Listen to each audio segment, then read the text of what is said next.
preacher man, what you got to say to the nation? Mr. Preacher Man, what you going to say when the youths them turn away? I've been a believer for all of my life, but there've been constant conflicts raging in my mind. The people are hurting and crying and searching and waiting for a reason to go on. And all you can say is go pray and be patient. It won't be this way for too long. Sitting and waiting, to me that seems crazy. Making them lazy in your congregation. Leading to a savior, an emancipator, whose very behavior proves you wrong. So tell me, Mr. Preacher Man, what you got to say to the nation? Mr. Preacher Man, what you going to say when the youth them turn away?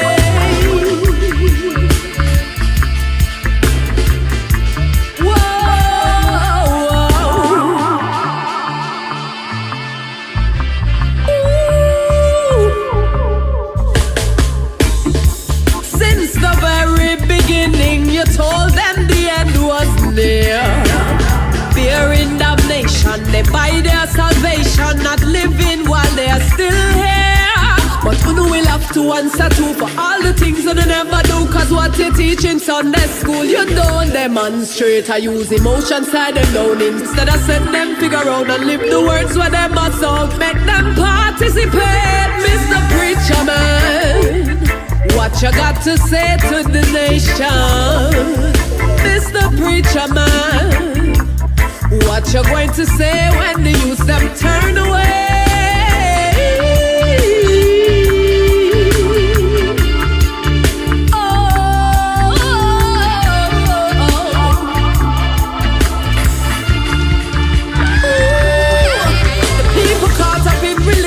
Traditions of the people who did hold us in subjection. Rejection of the power that was in our possession. Before all the regression, when we and the Creator had an intimate relationship. Before them even land over upon the motherland. Before them even get to ask the question. If we needed them religion, them giving it to we. A look excuse we carry them infection cross the sea. Then them take the ancient people, put them into slavery, rape and murder in the holy name of Christianity. Yes, religion is the tool, was the tool of the oppressor, cause they never planned to set the people free. So tell me, Mr. Preacher Man, what is your reaction to the problems that we're facing? It's not noble we're placing, we're just pleading, we're casing the best way that we can. Please let the eye them overstand, please let the eye them overstand. Mr. Preacher Man, Preacher Man, tell me, Mr. Preacher Man,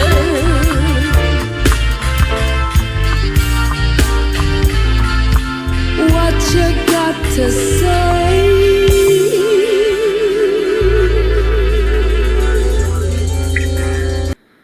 Peace, family. I'm so glad to see you today. Peace. That was just a little intro today to get us started on the right track with this conversation. I am happy to see everyone here today. So I hope you have been enjoying your day.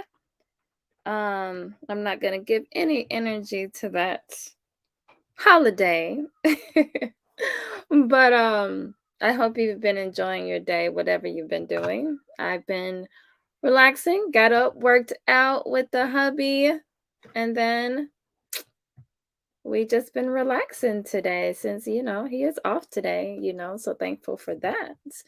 But yeah, so we just been kind of relaxing. I've been excited about this conversation. So we're going to get into it. So remember, here at MaatSpeaks, if you're new, you need a reminder. We are here to build a code and culture in our community, and we can do that using the principles of Ma'at. We first do that by looking within, and then we use those principles that we develop within. We use that in our family. We use that in our community. So that is what we're about here at MaatSpeaks if you're new to this channel. So, just a little housekeeping before we jump into the conversation. Remember, you can donate to the channel, and shout out to anyone who has donated to me. Sometimes I don't see it until like my Cash App is weird. I don't see it 2 days later, but shout out to you if you have donated to this channel. I appreciate you. It helps me tremendously to what we need to do for this channel. I have some great things coming our way. So I just really appreciate when you donate. So remember, you can buy me some tea at buymeacoffee.com/MaatSpeaks. You can also donate to my Cash App, which is MaatSpeaks, Venmo MaatSpeaks, and also my PayPal, which is Gen Health Revolution. That is also my website, and my Instagram is also generational health revolution generational health revolution is my Instagram if you want to follow me over there. So again, thank you for tuning in. You could be anywhere else in the world right now, or on social media, or watching TV, but you are here with me, so I appreciate you. So let's see, who do we have here in the chat? Okay, so we have my brother Talawa. Yes, thank you for joining. I always appreciate your addition to the conversation. So thank you for being here. Peace to my husband, my love, my twin flame, the Tahuti to my aunt. Thank you for being here and adding to the conversation as well, and also putting your holding the chat down. I appreciate you so much. And to my sister, Enya, thank you for being here. I appreciate you being here. Always look forward to the things that you have to add to the conversation as well. And what the fuck? What the fuck? It's good to see you. I haven't seen you in a while. So I'm happy to see you in the chat today. And then we have Crypto Vaults. Always good to see you as well. Always thankful for you to add to the conversation. So I appreciate you. Let's see if there's anyone else. Oh, yes. And we have the Black Basketball Channel with Zen Master. Okay. Always also into theism. You know, that's something that I did really study kind of in college, but I didn't study from a place of wanting. I was studying from a place of I want to attack everything that's not religious or Christian. So I remember studying that as well. Um, oh, a cryptocurrency wallet. I have to look into that. Thank you for, I'm always looking for ways, to build, do what we got to do. So I will look into that, crypto vaults. Thank you for suggesting that. Okay, and we have Wally. Good to see you back in here today, Wally. Okay, coming to say hey. Well, thank you for saying hey. I appreciate you. And what is Inya saying? I'm about to be slain in the spirit. Yes, so let me see. Will I say I'm excited about this conversation? I think it is a conversation that I needed.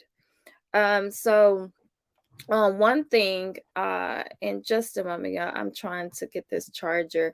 My charger is not reaching to my computer. So if you could help me out, hubby. So I think one thing I spoke about this last week, as people who are, thank you so much. So people who are new to spirituality, right? Or you've come out of religion, whatever that religion is, because there's, especially I'll say the Abrahamic ones. It can be a lonely experience because your family, you're like surrounded by people who are religious, right? And you're looking to connect with people, and you can't connect with the people. You can't really tell them, quote unquote, your truth. But it is very hard because you no longer believe a certain way and they still do. And I'm going to get into that because I have some stories about that. So before we get started, I always like to have my disclaimer so that we understand where we're coming from. And also remember, as you enter, to make sure you hit that like button, share this conversation. So y'all, I have not, I think 9 more. I'm at 691. I mean 591.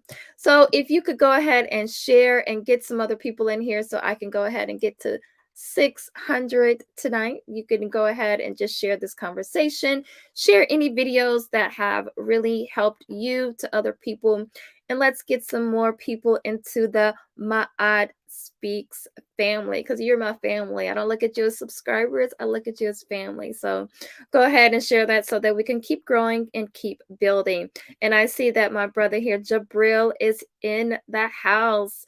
Peace to you, brother, and I thank you so much for coming through. Okay, so just a reminder, about conversations like this.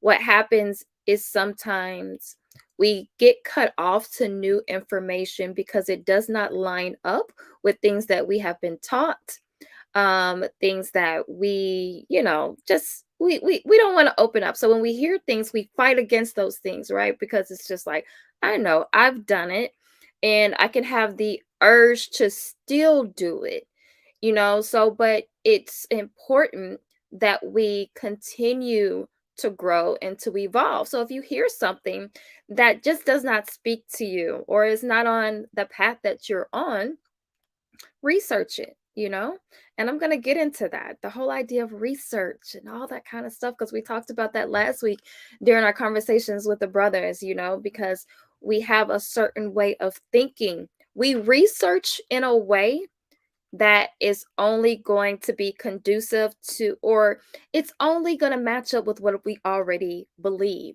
So we research from a place of, I just want to validate what I already believe. I just want to validate what I have been taught instead of actually researching. So we even get on social media and we'll go find clips, right? You won't even get the whole video. You'll get clips and you'll say, oh, this is saying exactly what I wanted to say. But then you didn't get the what it said that contradicted what it said before or right after. So we're going to get into that. So I just have an open mind. Anybody who is listening to that, I will open the lines if anybody wants to come up and have a conversation. But you have to know who this conversation is for, because I'm not going to be on here debating with nobody. Not doing it tonight. Not tonight. Not tonight. I'm just in a chill mode. I have my big cup of tea. So we're not going to be doing any arguing tonight, but I want to let you know. So let's see, who is this conversation for? Where's my banner? I put it up there. Who's this conversation for? So before we get started, understand that this conversation is for people that are truth seekers, those that seek truth no matter how ugly it is. So you don't just want to validate your own beliefs, your thoughts, your biases, but you really want that unadulterated truth. This conversation is for people that may be on the fence with their beliefs, or they have questions and something just has not felt right in their spirit. And so you're seeking answers. And those that are already on the path, but they, you may need support. You're just looking for your tribe. You're like, hey, there is a person right there. There's a group of people who have left religion or they left Christianity, and I want to connect with them. So this is who the conversation is for. Now, this conversation is not for religious folk who want to come and debate. I'm not doing that today. It's not for Christians who are stuck in their oneness, or there's only one way to be, live, think, only one way to source, whatever. Or for people who travel around in these social media spaces looking to fight.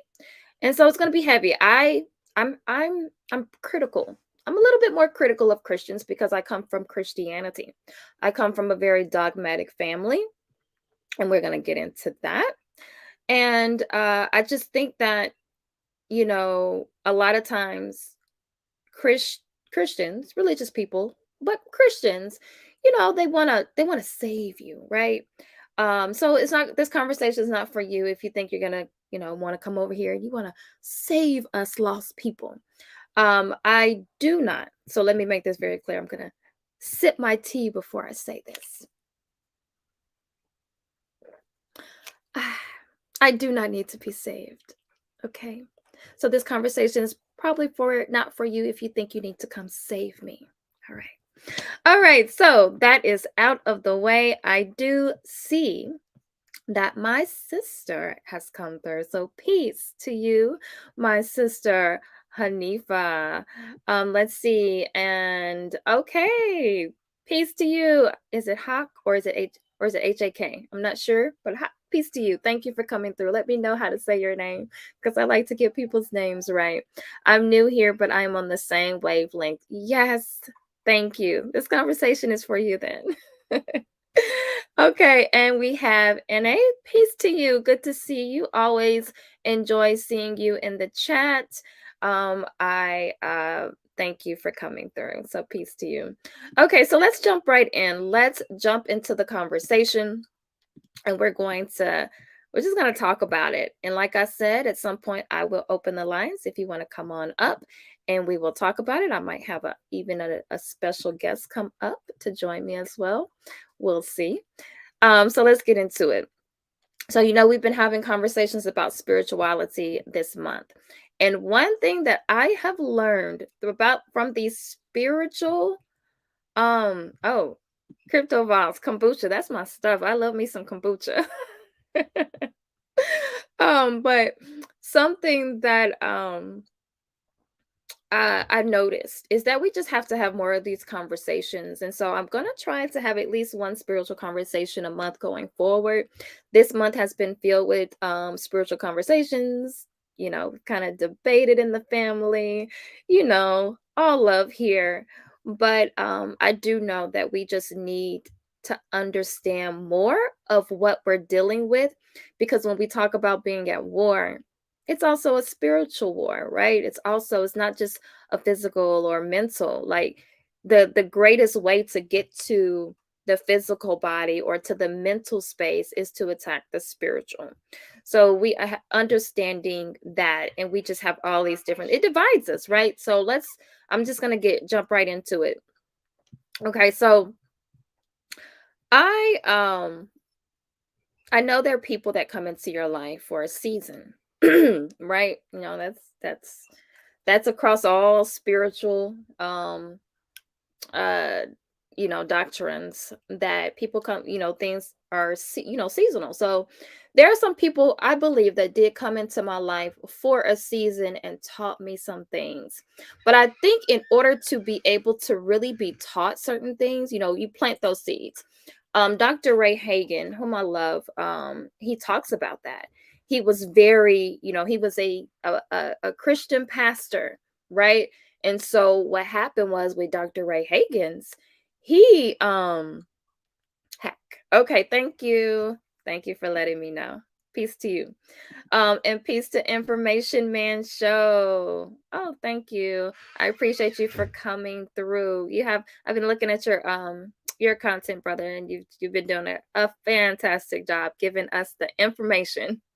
But so Dr. Ray Hagen's he talked about how he was presented with some information from someone, and I believe it well, I'm not going to get deep into that, but he was presented and he basically, how we do, us Christians do, we rebuke that person in the name of Jesus. Like, you are talking false.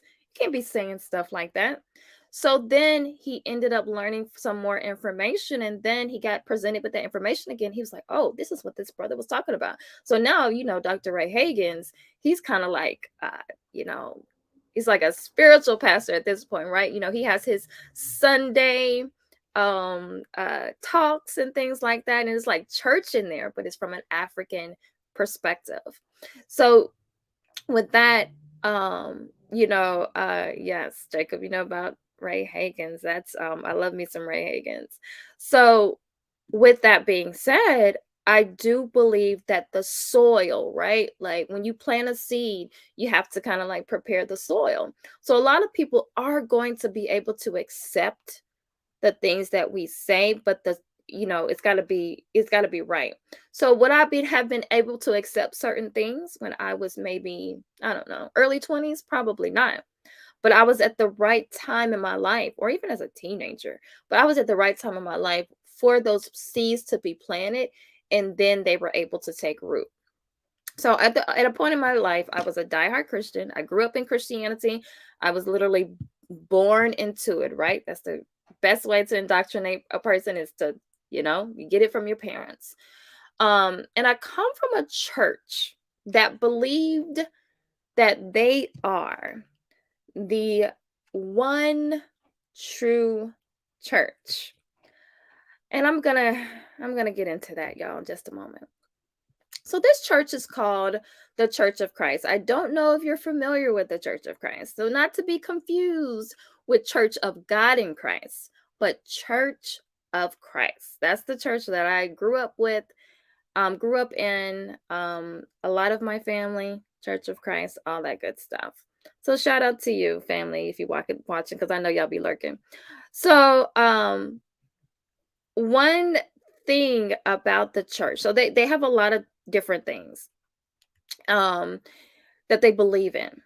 One of those things that they do believe in is that you cannot have music in the church.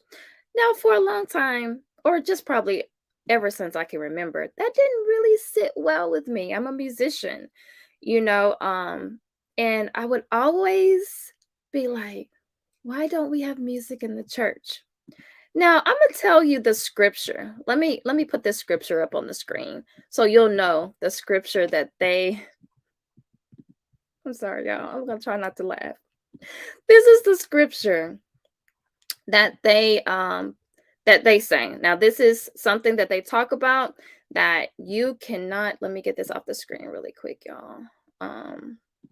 This is something that they talk about, um as far as they don't think it's demonic. I remember having a conversation when I was younger, when I was in college, and somebody was like, "Oh, you Church of Christ, y'all believe that instruments are demonic?" I was like, "No, we don't think they're demonic. We just believe that they take away from the service. They take away from worshiping, God, and all the different kind of stuff." So here's a scripture that they use to um what is the word? Justify not having instruments in the church. Here it is. Uh-oh, y'all. Hold on. It's not post. It's not trying to post. Hold on. Let's see. One moment. Let me get this up here. Okay. Okay, I think I can post it now. There we go. Okay, so it's Ephesians 5:19. It says, singing and making melody to the Lord with your heart. Now, I remember when I was told that, because I asked questions. I was always a person that asked questions. I was always seeking, kind of seeking that, right? I would just be like, well, why can we have, and I just couldn't. I was a person that if I couldn't explain something, I did not like talking about it, or I didn't like using it as an example. So we have this particular scripture, and I just was like, I don't think that's what that means. But like if you ask people in my family, you ask people that this is the scripture that tells you. So then I would say, well, what about scriptures in the Old Testament that talk about instruments, talk about using instruments in the church and in worship? And they would say things like, oh, well, we don't go by the Old Testament anymore. Or, that we don't go about the New Testament's the new law. So even when it came to like food and things like that, I would ask questions about food. They was like, oh, well, we go by the new law and things like that. So it was very much a battle with me constantly, because I believe that a lot of people, they interpret scripture in their own way. And another thing that is really detrimental is the fact that a lot of people end up just listening to other people. So you listen to the pastor, you listen to the preachers, and things like that, as far as interpreting scripture, but you're not really interpreting it correctly. Because I do believe that you can interpret the Bible in a metaphysical way, as opposed to looking at it as in a literal, just completely literal way. So I'm going to move on.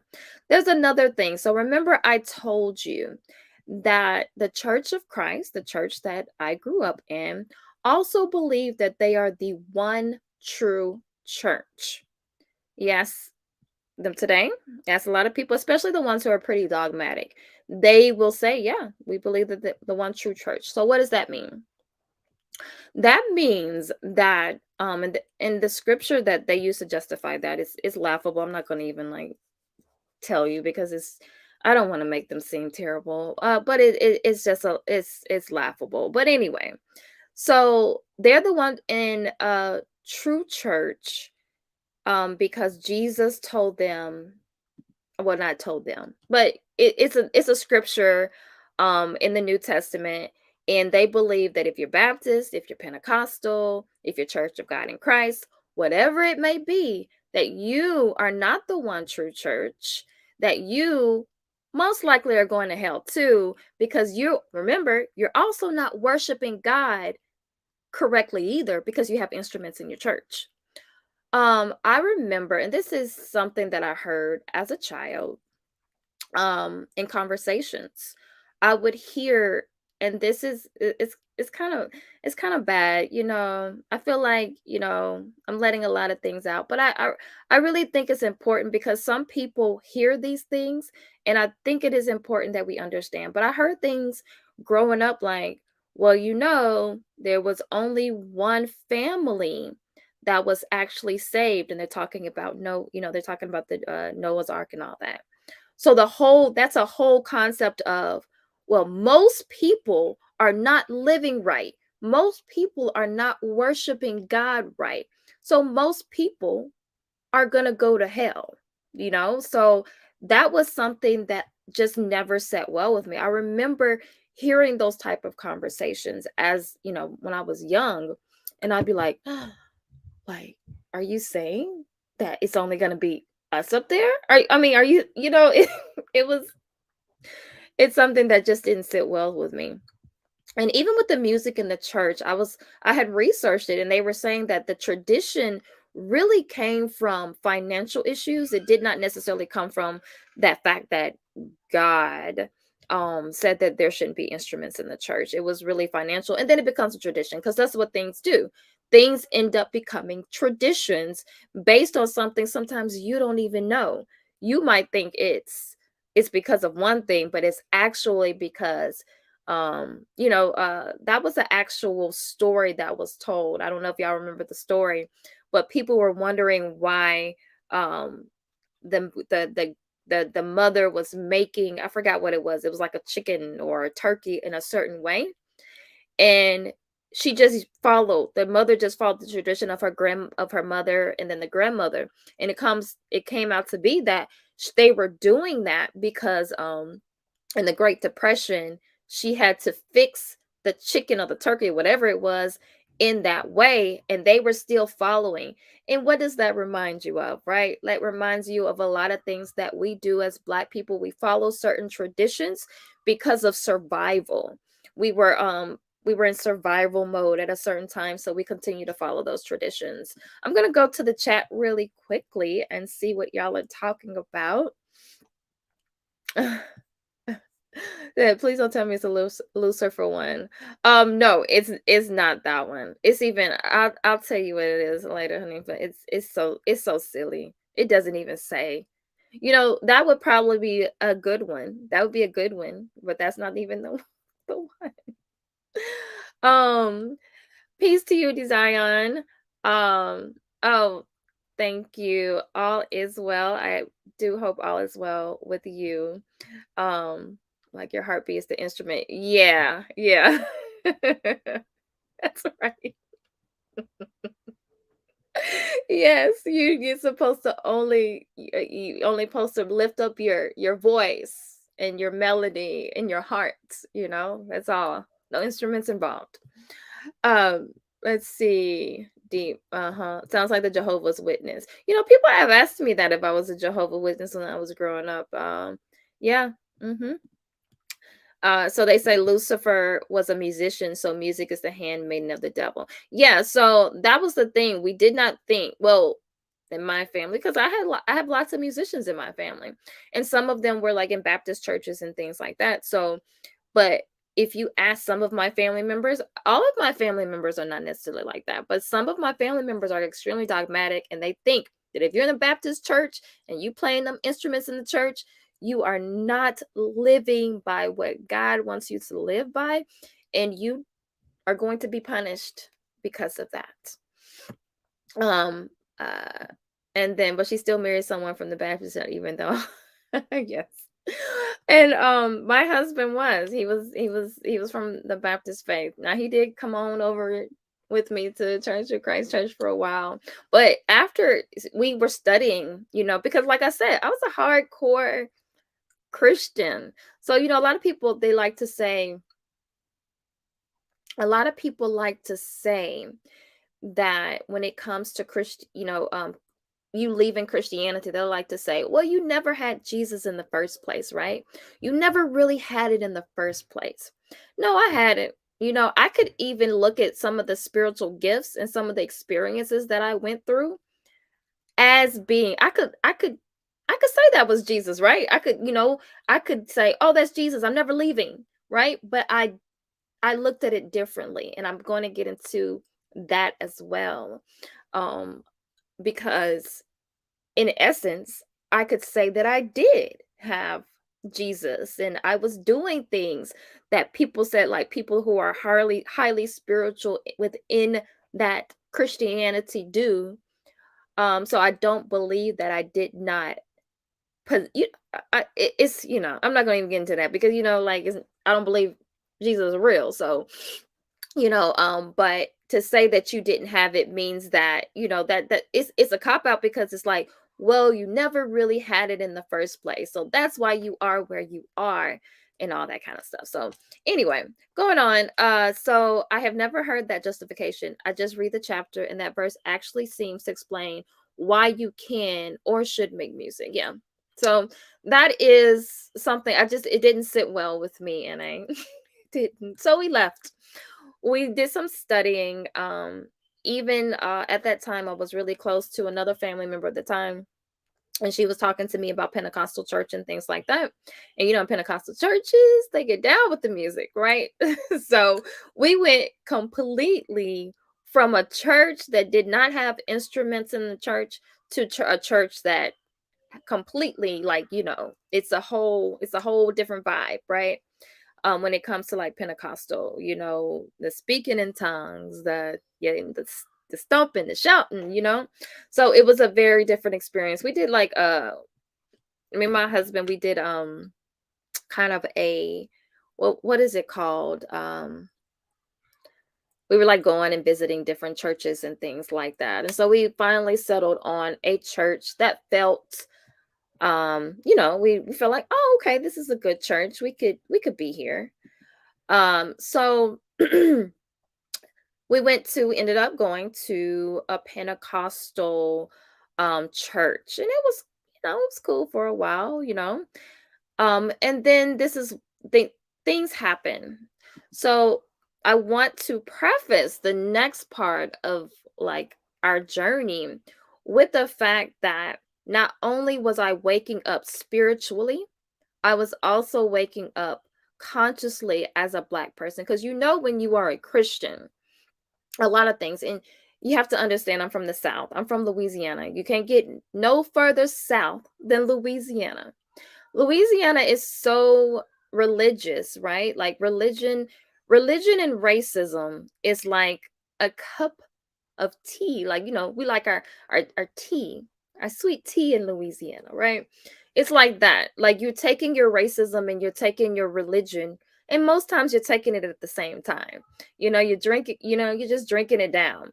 So when you talk about things as far as racism in Louisiana, it's almost like we kind of like brush it off, right? Like it's just like, oh, okay, that happens. Things happen to me in high school or elementary school, and we just like, oh well, that's what these white folks do. That's It's what they do, and you just move past it. Sometimes it's even to the point where you even think people who you should no longer be talking to because they just said some very racist things to you, you just forgive them, right? You just be like, oh, okay, that's just how it is, and you move on, you move past it. And that is also with religion. So when we were leaving Christianity, leaving religion, one thing that was it was kind of like, we were still in the closet. We weren't telling people that we were no longer Christians. Now if it came up in conversation, if someone asked, maybe, but it was one of those things where when it came to us leaving, it was like, I remember, we'd be out. I was in a production, um, because I sing this separate conversation, but and so I was in this production, and I remember it was a group of black, because there was black people and white people in the production, but it was like, the black people, we hung together or whatever. And I remember one of the black girls, she said to me, not if you go to church, it was always, what church do you go to? So then you feel a sense, that's why I say you feel like an outsider, because here I am in this group of people who I'm vibing with, like on a musical level.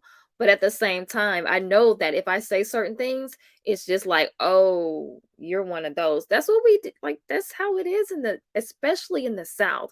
It's kind of like, oh, I remember I had one of the guys I was in the production with, he was like, I said something, because here's the thing, like when you are in Louisiana, like you pray, no one is asking you if you're Christian or not. They already assume that you're Christian. So that's the thing. So I remember I was for the production, we had a radio appearance. So I went to the radio, and like this man, he was like talking to us, and he was like, oh yeah, like what church do you go to? I remember me and my husband, we're in the store. This woman comes up to, like, do you have a church home here? Like, it's so ingrained. Like nobody would even suspect that you don't go to church, right? It's just like, what church, what denomination are you? And so that was a lot of things that happened for us, where we felt almost, I think, and for me, I'm going to speak for myself. You feel kind of like, okay, what do I do? And that's a big reason why we did move from Louisiana, because we moved to Georgia, where, you do find more like-minded people. But yeah, that was a big thing in Louisiana. So anyway, moving back on. So being in that Pentecostal church, there were some things that happened. Now, this was a mixed church. Now, when you say mixed, it really means that it's predominantly white. It's a predominantly white church, but it's mixed. You got your people in there, and the black people, they tend to get along. You tend to like hang with them a lot, talk to them a lot more. But, the pastor was a white man, right? So again, when you're under that Christian ideology, you're not supposed to see yourself as any different. You are the same. You're supposed to be the same as the white person, right? Like y'all are same. Y'all are one big happy family. You're one human race. And so the pastor did not okay, so at that time there was a lot of things that were happening in the black community as far as shootings happening, right? And the way that pastor handled these shootings that were happening in the black community, it just did not sit well with in our spirit. We were just like, how you're waiting on somebody and you just looking at them, you're looking at a white person because you know they about to say something racist. Now, did he say something outwardly racist? No. But the things that he said, that they didn't sit well. Even the fact how he was handling people who were basically, the white supremacists that they know of, like the people who hate black people, the people who are actually trying to harm black people. The way he even touched that conversation, it did not sit well in our spirits, right? So mind you, we are waking up spiritually and consciously, but we don't even really know that's what's happening yet. We just know that we're black and you're not handling these conversations well. You're trying to straddle the fence. But again, you're a white man. So me knowing who I am who I am now, I understand why that happened. But at that time, I'm like, he's not handling these conversations correctly. What are you saying?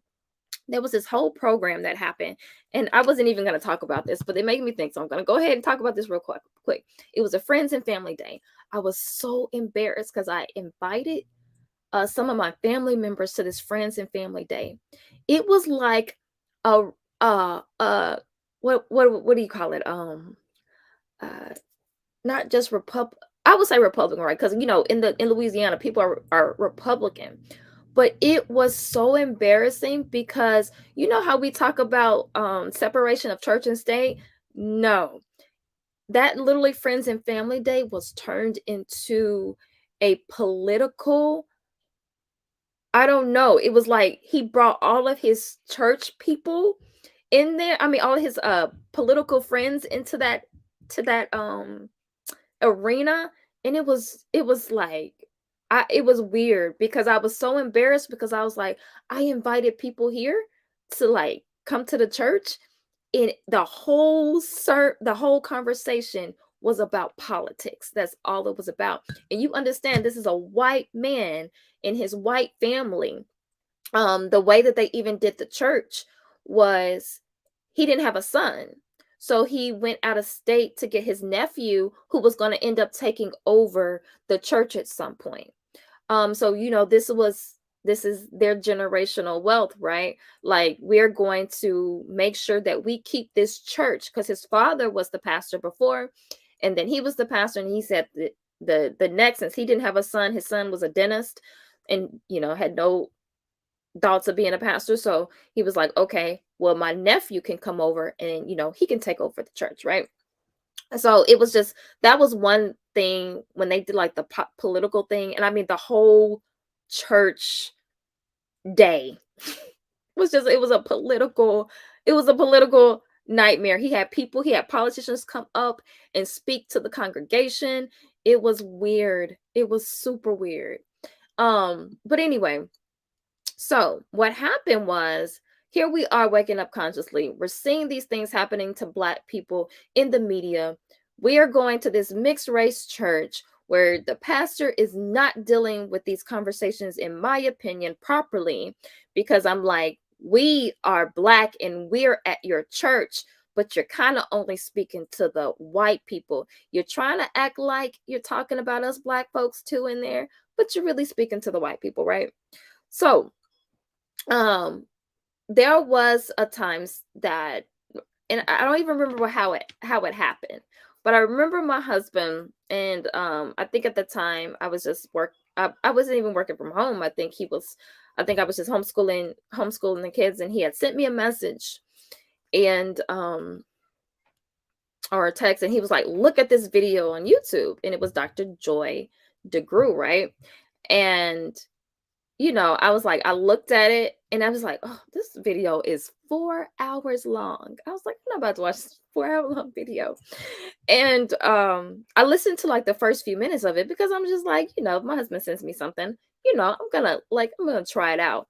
But I didn't get to finish it. But I remember in those first few minutes of that video that I watched, I was like, whoa, like she is like really speaking some truth in this video. I remember even talking to my friend about it at the time. I was just like, yeah, I was like, you need to probably check it out. And I was telling her the things that she was saying. Now, mind you, I had only watched like maybe 10 minutes of the video. And so I remember, now it's funny because it was probably around this time of the year that a lot of these things that were happening. So at the end of the year, I remember it was when was it? It was the New Year's Eve. It was New Year's Eve. We're at home, we're chilling. We was like, oh, we don't have anything to do. And so I remember my husband was like, hey, you want to go ahead and finish watching the Dr. Joy conversation? I was like, okay, why not? So we put it on the TV, right? And we listened to it. And I kid you not, the whole time I'm watching this video, I am saying over and over again, oh my God. Oh my God. I'm like constantly saying, oh my God. I was like, we've been lied to. So, you go into that anger. You're like angry now. I was like, I've been lied to all of this time. You're going to like through those 12 steps of grief, right? So we did that for the rest of the night. We watched pretty much every video that we could find of Dr. Joy's. I mean, we were up to like 3, 4 o'clock in the morning, watching every video we could find. And then we eventually bought her book. And so I believe that was the moment. Now, I believe that there are factors, right? There are other things that lead up to your awakening, because I believe all of those other things led up to them. I even think that my background being in Louisiana led up to that. But I also believe that was the moment. That was the moment that I call kind of my awakening, because I was just like, yo, I was just like, why, this information, it was coming in, and I was just like, it makes sense. It makes sense. It makes sense, right? Like it was almost like the soy, like the seed that maybe had been planted at one point where it was like taking root, right? I'm going to go to the comments here before I move on, and then I'll probably open up the lines in the next few minutes, or maybe in like 20 minutes maybe. So let's look at the comments. I like when I can interact with everyone. So let's look at what Jacob has to say. He said, Amos Wilson talks about the spirit we spend our whole lives evoking spirits, whether it's the church or a rock concert. The spirit is not some spookish entity, it's actually incarnates in us. Yeah. So when I was still in Christianity, I remember having this experience, and one thing that was said to me was stop referring to God, or I like to say divine intelligence, but stop referring to God as supernatural, because it makes it seem like it's some outside force that only you can only get in a certain state. You can literally experience that divine energy. You can experience that at all times, right? You can experience like while you're just walking around, but we use these words. We say things like supernatural, right? We say these um uh we say certain things, and it makes it seem like it's otherworldly, right? Like you have to go far and wide to be able to receive this energy that everyone has access to. She said, my oh no music. Yes, yeah, exactly. um Liberated Soul Rebel, peace to you. Thank you for coming through. Peace to you, my aunt in chat. Hope everybody is good. I can definitely relate. I was raised in church. I always had an off feeling about it, but didn't break away from it into early college years. Exactly, right?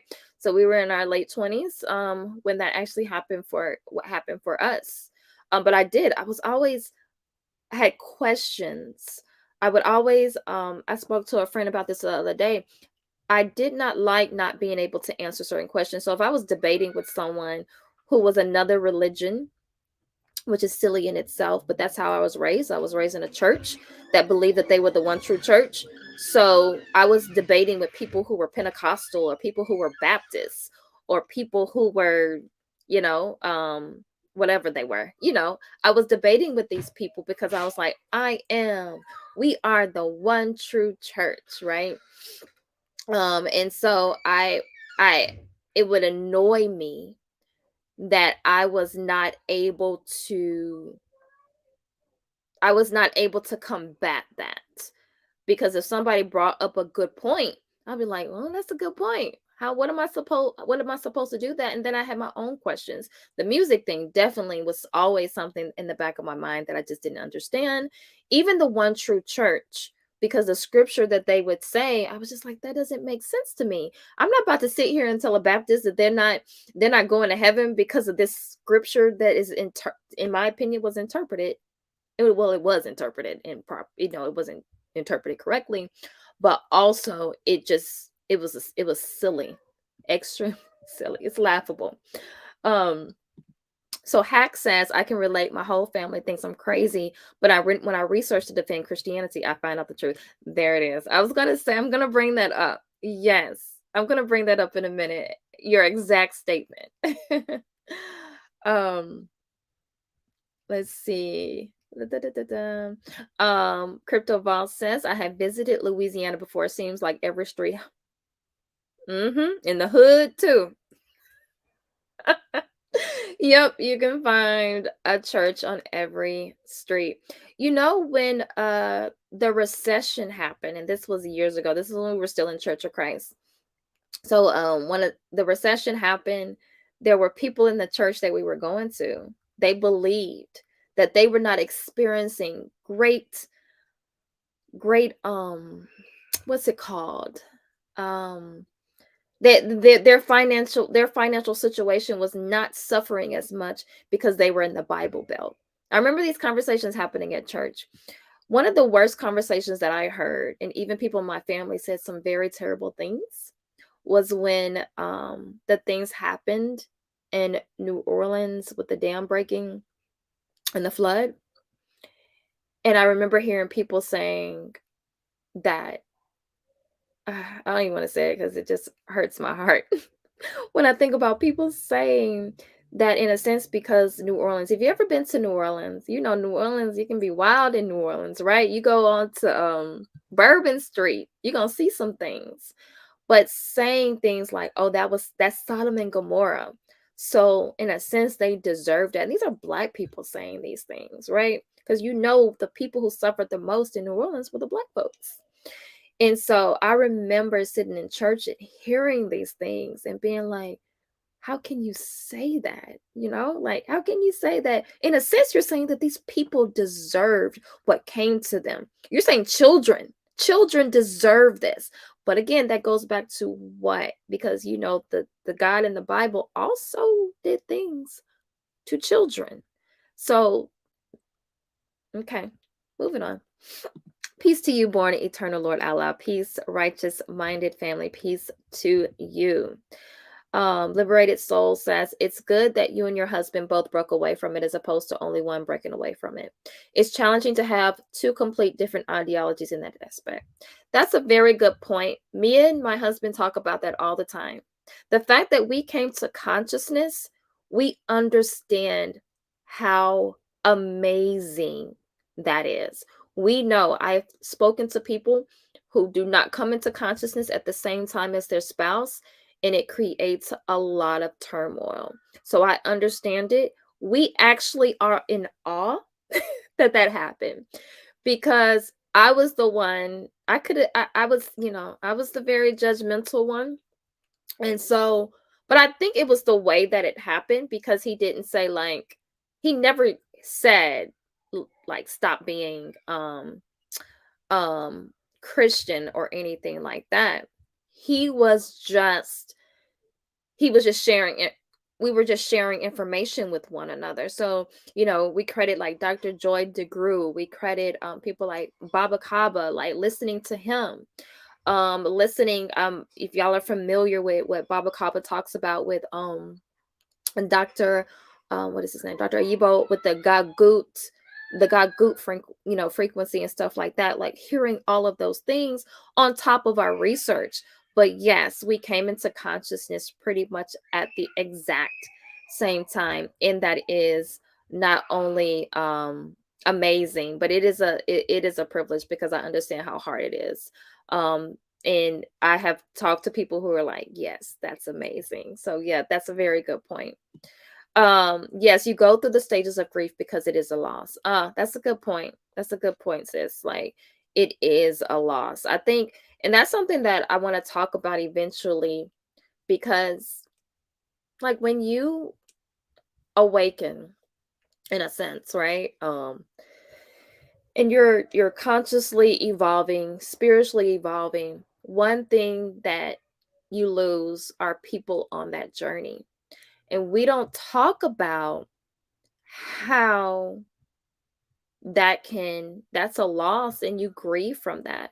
People you no longer are in alignment with, I have friends, I have family members that we just no longer are in alignment, but I still grieved from losing them. And so we have to understand that even with your religion or the idea of your God, that is a grieving process that happens as well. Yes, Chocolate City. Peace. Ayapo, thank you for coming through. I have my big cup.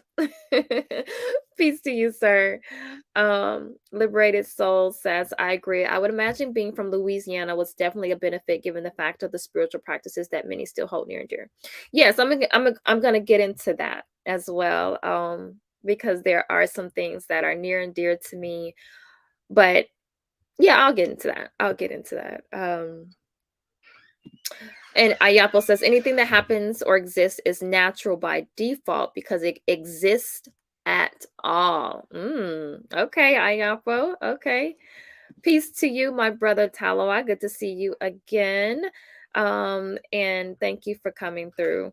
And let's see. Liberated Soul says, yes, it was slightly different for me because my questions were directed to preachers that couldn't give legit answers. It would be the typical circular preacher talk. Yes, I'm going to get into that right now, actually, because I was going to share my story about that.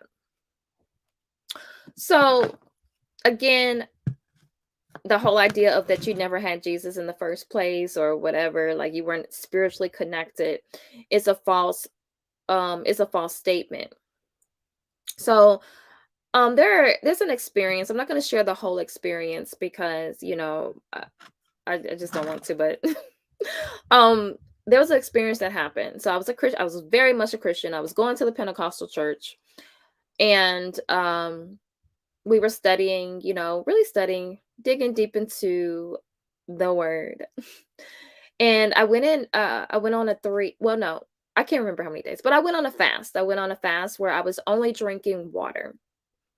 And I fast all the time, but this particular fast, and at that time I wouldn't say I was fasting all the time, but I just decided, I was like, I need to go on a spiritual fast, right? So I was a Christian. There was an experience that happened, and it felt, it was I can't even like really put it into words. It was definitely a frequency, but it was like an initiation. It felt like an initiation, and the things that I heard was like an initiation. Now, these things were not in English, so I cannot even really tell you what was actually being said, but it felt, and it was like initiation. So then there was something. Now, this is something that, I tell people who are Christian, and then they're like, oh, well, that can be explained. But also I kept having these, since that first experience, I kept having these same experiences. In this one particular experience, I was told that I was going to give birth to a son. He was going to look like me. He's going to act like his father. And they also told me the time that I would actually have the child.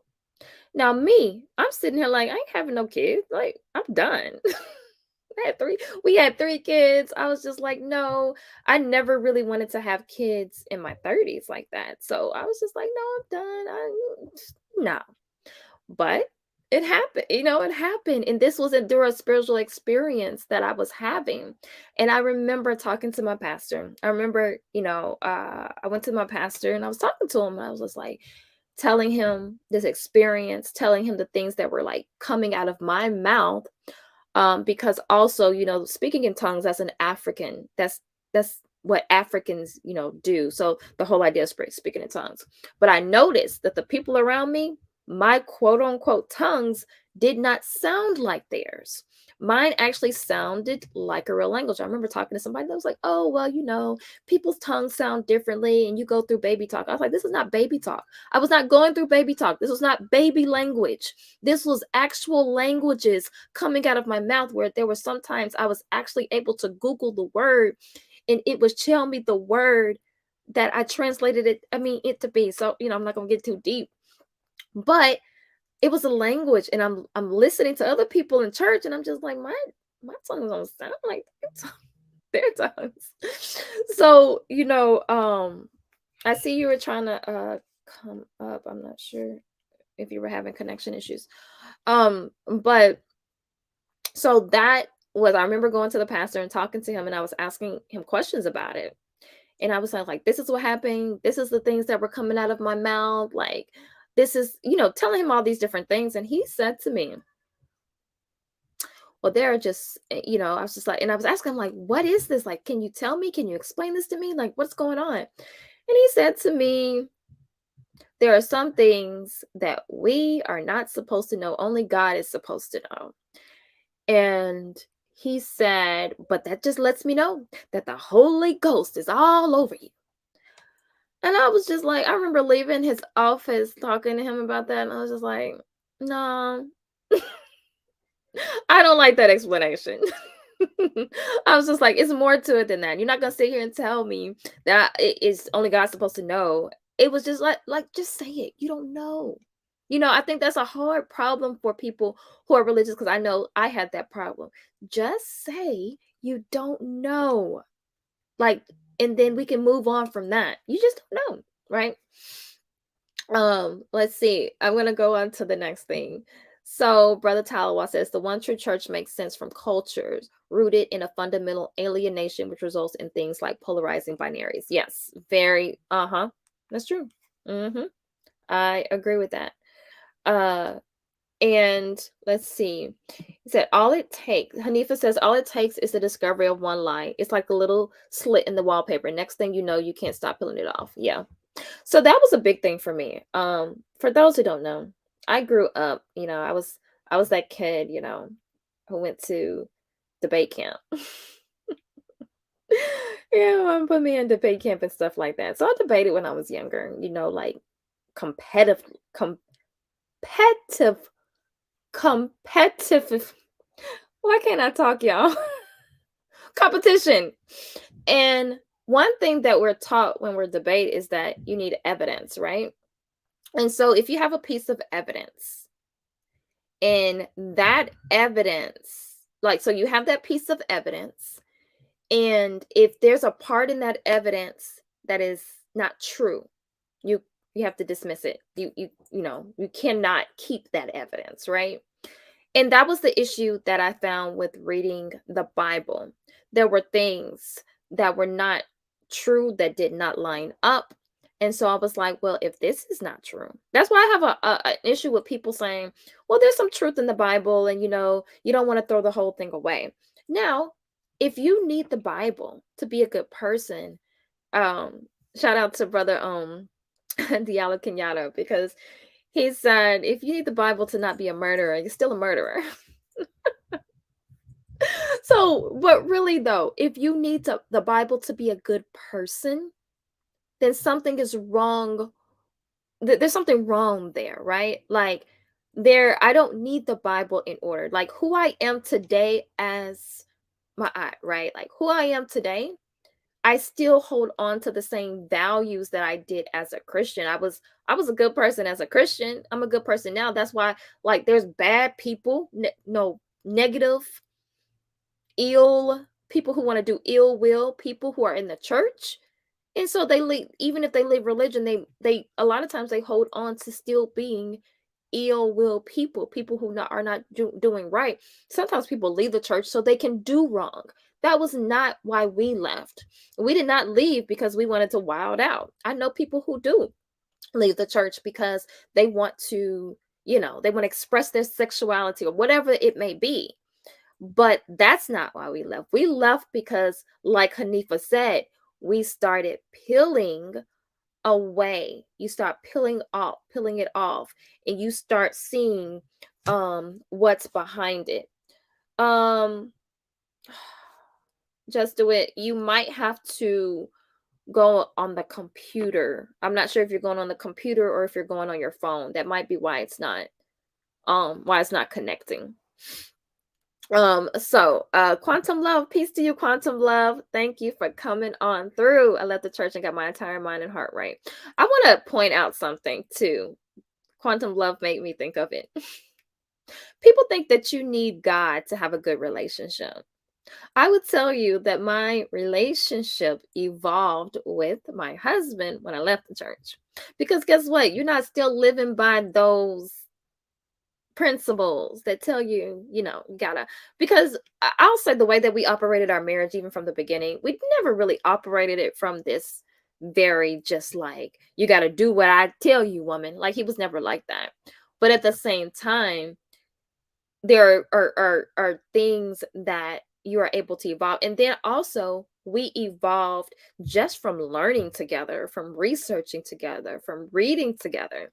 That really connected us on a deeper level that we weren't able to connect on. And I think that has a lot to do with getting back to who you are, getting back to your African principles and things like that. Like, a lot of people want to, I'm not going to get into that, but getting back to that, who you are, that frequency, that original, kind of that original frequency.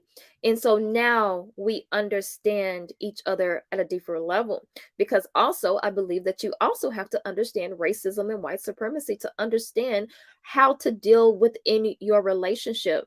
My husband's from New York, I'm from Louisiana. We thought differently in a sense when it came to white people. I've always knew the inherent racism of white people in a sense.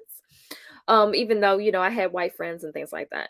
But I always knew. I went to a white Christian school when I was in elementary, all those different kind of things. But there is his experience was a little different than mine. And what I did see was when he moved to Louisiana, it was, I think it was, it was more, he was there when he was younger, then he left and he came back. But there's a difference. I never got stopped when we moved to a different part of Louisiana. I never got stopped and was asked if I had weed in my car. You know what I'm saying? Like, I was never, it was so many things that I think he experienced as a black man that I never would experience. I never experienced as a black woman. So understanding that, I'm never saying that one person's, like, it's a gender thing for me. It's not saying that his plight is worse than my plight. I'm saying that it's just different. It looks different. We know that black boys are dealt with differently in school than black girls for the most part, right? That's not saying that, oh, the boy experiences racism worse. It looks differently. And then the outcome is different. The outcome is different because that little boy no longer thinks he needs to go to school, or he wants to be at school and all, and so the outcome ends up being different. So understanding that, we have to understand that in order to evolve our relationships. And I think that was the evolution of it, because then there were some things that I saw. There were some things, I remember this police officer tried to lie on my husband, right? And I remember someone telling me, like, oh yeah, they said your husband did this. I said, no, he didn't. My husband didn't do that.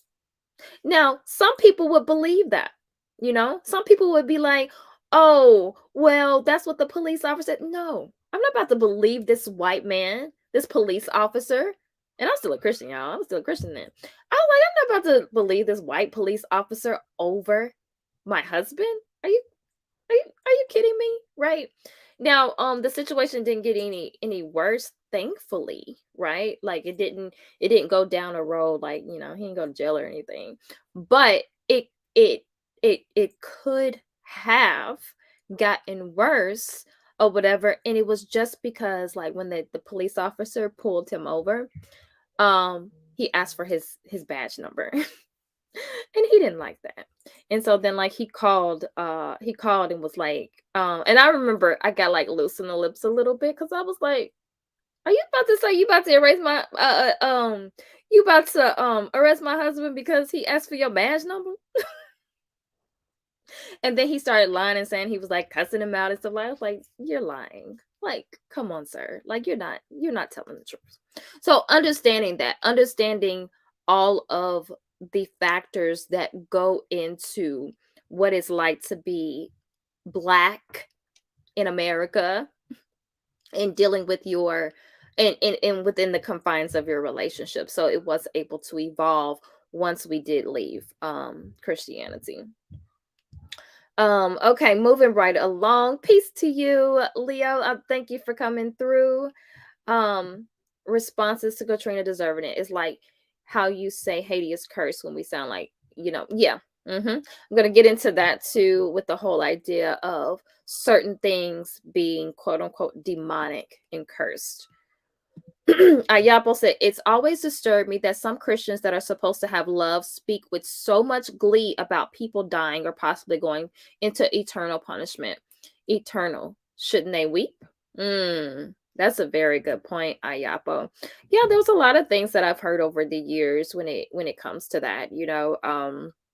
When someone young dies, maybe they're like a teenager or a young adult, they'll say things, just saying, well, they didn't, what is the word? They didn't, what's the scripture? You're gonna have to help me out. They didn't obey their parents. What's that scripture? I've been out of the game for a long time. But the whole honor, there it is. That's the word. Honoring your parents, right? So there's things like that that are said. Even the justification of what the chosen people have done to Palestine, right? And that's kind of like the same thing. You saying that you are the chosen, you're the chosen people. French Quarter, yes, French Quarter. I used to love, before I became vegan, I used to love me some beignets. Okay, let's see. Right. God is natural, not supernatural. Exactly, Jacob. Exactly. We hear the 4-hour testimony of changing paths. And let's see.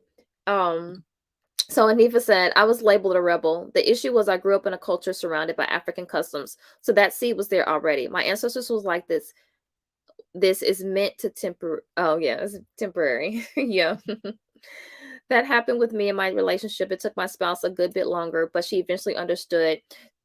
Takes time and patience. It hurts through the people that you lose, the people you truly love. Yeah. It does. It's painful because they're rejecting you. I'm going to get into that. Many times I have to talk down their level, quote unquote. Well, that's a whole nother conversation if we should be talking down to people's levels. I remember my sister was talking to me about that the other day. Maybe I'll have a conversation about that. I'm grateful for passing through Christianity, though. It's in retrospect, I see why it was necessary. Okay. We need to have a conversation about that, Hanifa. Because I used to say it was necessary, but I don't know if I'm there anymore. I don't know if it was necessary.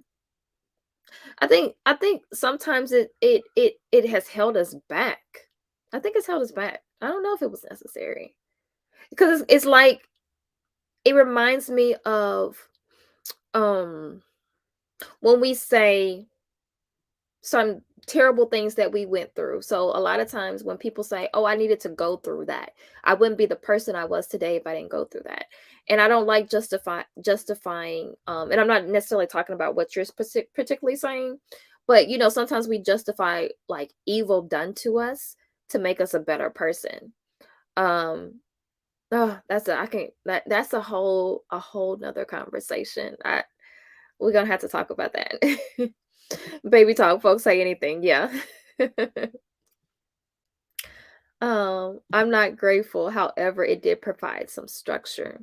Yeah, and last week, brother Brandon, he talked about that. He talked about the structure, because I think it's when we look at it, it can be an organization.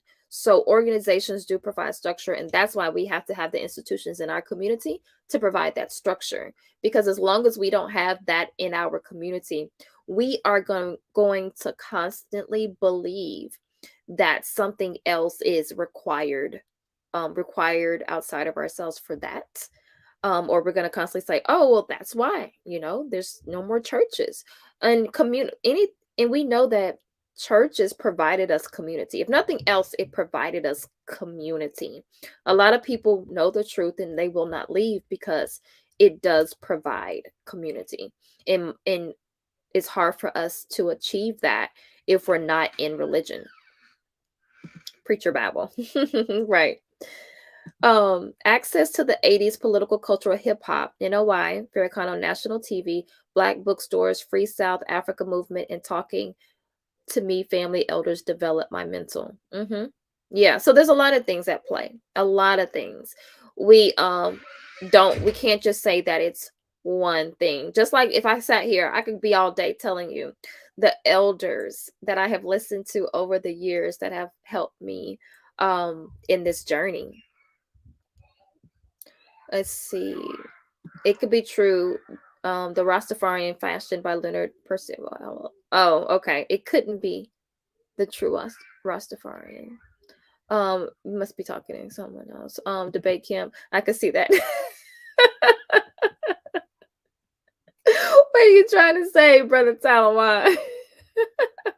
Yeah, I was in good old debate camp. My mother, she was the debate coach and stuff. So yeah. So Hanifa said Ashley Rasta was my intro into the Bible. My mother did not take us to church at all, and my father was Muslim. I wasn't a pet baby, so my experience with Christianity was very different. Yeah. So I think that's also what we talk about when we talk about coming into these conversations at differing levels, because Hanifa, I've spoken to you about your experience like being in the Caribbean, which is much different because I grew up, my family complete like black, right? Blackly black, right? But at the same time, I did grow up having like going to a white Christian school in elementary school. And like Dr. Joy said, she said like people in the South, they're not like, it's not weird for you to be around white people. Like, from being on the plantation to all the way being like now, like it's not a weird concept. We don't look at white people. Some people might look at white people like, "Ooh, what are they doing here?" in certain parts of the world, right? Like maybe in the Caribbean, right? You might be like, "Why are these white people in our neighborhood?" But when it comes to where like being in the South, you don't look at them like they might be out of place in certain capacities. Like you're not necessarily gonna see them. Like when you see a white person in the projects, you'd be like, that's weird. But then again, you don't really say nothing about it, but you'd be like, that's weird. But at the same time, we're in a sense used to each other. We have tolerated one another for so long. But that racism is prevalent to the point that we dismiss it very often in the South. Or the 12 tribes of you really wanted to understand the Rasta tribe has to be brother. I think you're talking to someone else. However, this is interesting. That is okay. Oh yeah, you're talking to Hanifa. Okay. Let's see. Okay, so Hanifa said, one thing I realize is how easily Christians can call other spiritual practice demonic, but you almost never hear others call Christianity demonic. That, yeah. Yep. That is silly, yeah.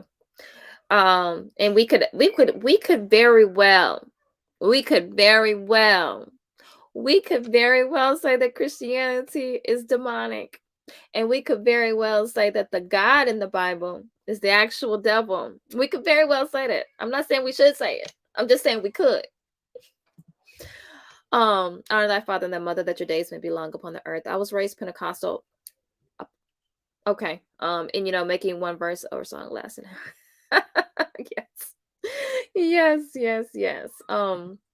Based on the topics and convos that take place, including what I'm seeing in the chat right now, I'm glad I found this space. Don't think I know of any spaces that include spirituality. Oh, that's good.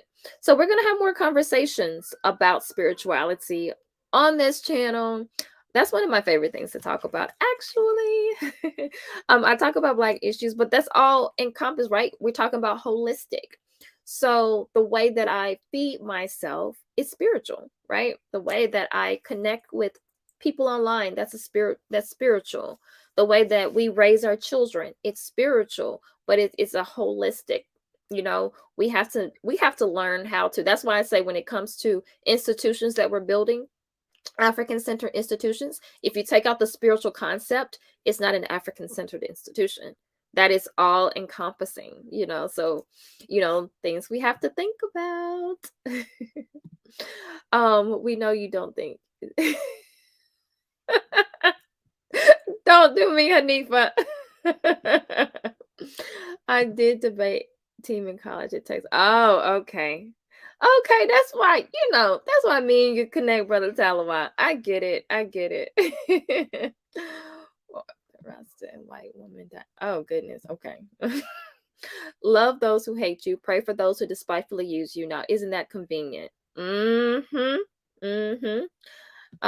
Okay, let's see. Okay, got a few more comments. It's my husband is African American though through and through, but he comes from African descendant parents. He has to remind me that my experience was different. I get it now though. Yeah. Exactly. It's all connected, but not enough people see or acknowledge how it's all connected. Exactly. Exactly. And that is something I want to have some elders on to talk about as well, because I know I've learned so much from elders speaking about this. Okay, so I see my hubby down there. Let's see. Hey, babe. You want to add to the conversation? Peace. Hey, baby. So yeah, I walked away from the conversation for a minute trying to get the kids situated. Oh, okay. But yeah, but All right. Uh-huh. go ahead. Go ahead. No, I'm trying to think where I was here because let me think. Uh oh, okay. So I'm trying to think of the last thing I talked about before I went to the comments. Oh, I know what it was. Okay, so like I said before, when it comes to like people coming in to um uh-oh. I think it keeps losing connection. Okay. The people coming into religion, I'm sorry, people coming into your life. I'm sorry, y'all. People coming into your life at different parts of the time. So I had started this business. So I was still like Christian, but I was like researching, and I won't even say I was researching at this point. I was just listening to a lot of black quote unquote African Black conversations. So I was listening to Dr. Joy DeGruy. We were reading her book. I was listening to Dr. Umar, listening to Baba Kaba. Like I was listening to different people. We were listening to different people. And so there was someone who came into my life. I had started this health and wellness business, like the direct sale business where you like sell stuff and you get people to come up to your upline, whatever. So anyway, I had put this post on Instagram, and this girl from New York, she reached out to me, and we had like a long conversation. And she was always talking about like white people, like, white people this, white people this, like, I don't want, stuff like that. But one of her things was white Jesus. She was always like, I ain't worshiping no white Jesus. And she always said it in a way, because, people in New York, that accent. And she would say it in a certain way, like white Jesus. And I mean, she constantly was talking about white Jesus. So then that was, how we do. We try to take Jesus now. We color him black. we try to dismiss everything else, and we color Jesus black. And so anyway, so what happened was she was talking, and she was my introduction into veganism. Now it's funny because she's not even vegan anymore. That's why I say people come in at the right time to do the thing. She was sending me videos and stuff like that. So I was seeing like stuff about how like they were treating animals and the stuff that was in our food. And she was like talking about, she was like, yeah, I went out to this restaurant today. And she was like, it just looked like a graveyard on the table, and it was just so funny. But so she kind of helped me to see things that I needed to see in that at that time. So I started doing a lot of research. I'm not gonna get really heavy into some of the research that I did because somebody mentioned it earlier. But I never, and I tell people who are my family this all the time, I did not go researching to prove that Jesus did not exist. I went in to prove of his existence. Like that's what I was researching. I was like, okay, I'm gonna go and I'm gonna prove that Jesus exists. I didn't. That's not what my aim was. You good, babe? So that was not my aim. And what happened was I went down that rabbit hole, and there were things that I could not unsee. Now, also, I attribute veganism to a lot of that because, Professor Babakaba, he says, once you eat better, you think better. And so there were just things that, I think that, okay. Okay. I thought my son was coming in here. I'm sorry, y'all. But, there were some things that I just couldn't unsee. I couldn't undo. Like I couldn't, the veil was lifted and I could not unsee. I could not say that I'm just going to continue to believe just because I needed to. Because what is there? It's the fear there. Because at the end of the day, if you ask Christians, would they believe if that fear was no longer there, if you didn't have that fear of hell? They would lie and probably say, "Oh no, because I really love Jesus. I love Jesus. You don't have half the time you don't love the people in your own family, but you love this person, this entity that you never met." And so for me, I researched some things, even when people were like trying to come to me saying, "Well, like, oh, the Ethiopian Bible and Christianity already existed." That's a whole nother conversation because I can kind of debunk that as well. But all of these different things that people were saying, even the I'm not going to get into it because I said I'm not going to get into it, but there were some things that I just researched and I could not turn a blind eye to it. So I got into there was a prayer that I did before this. And my prayer was, and I tell people this was my prayer, and you just got to be careful what you pray for, because I prayed and I said, okay, I've been shown some things, and I said, whatever, I want truth, give me truth. And I mean, it was a fervent prayer, y'all. I was like praying. I was like, yo, like I was really praying. And I said, whatever truth is, I want it, no matter how ugly it is, no matter how painful it is, just give me truth, right? That was my prayer. And that's where I'm at today, because I was just like, yo, like I got it. I got truth. But I'm gonna let I have a couple more points that I am going to build on. Now, my husband who's on here, I'm not sure if he's still here or not, but Yeah, man. okay, but he grew up, as a pastor's kid, right? And we had some really great conversations with his dad in the past. Shout out to my father-in-law who's an ancestor now. But we had some really great conversations, but that I think that also comes to the fact that he was in African studies. He taught. He was not only a pastor, but he was a professor that taught African studies. So a lot of things, that was the one person I can say that never made us feel like you're going to hell. So you can go ahead and chime in. I do have some other things that I want to talk about. Yeah, so yeah, as far as my dad goes, yeah, I was a preacher's kid. I grew up going to the church 2, 3 times a week. So when it came down to it, coming into this walk, basically I was I was put back a lot simply because when when you grow up and all of that is ingrained in you, especially when your father's a pastor and him being able to speak to the Bible, those things tend to look at those things in a particular way. But one of the things that I think you realize this too, but he always was able to talk to me and let me know to think and study and look at books outside of the Bible to be able to corroborate the information that's there. Mhm. And that piece right there was able help me to basically understand things outside of the Bible. Having those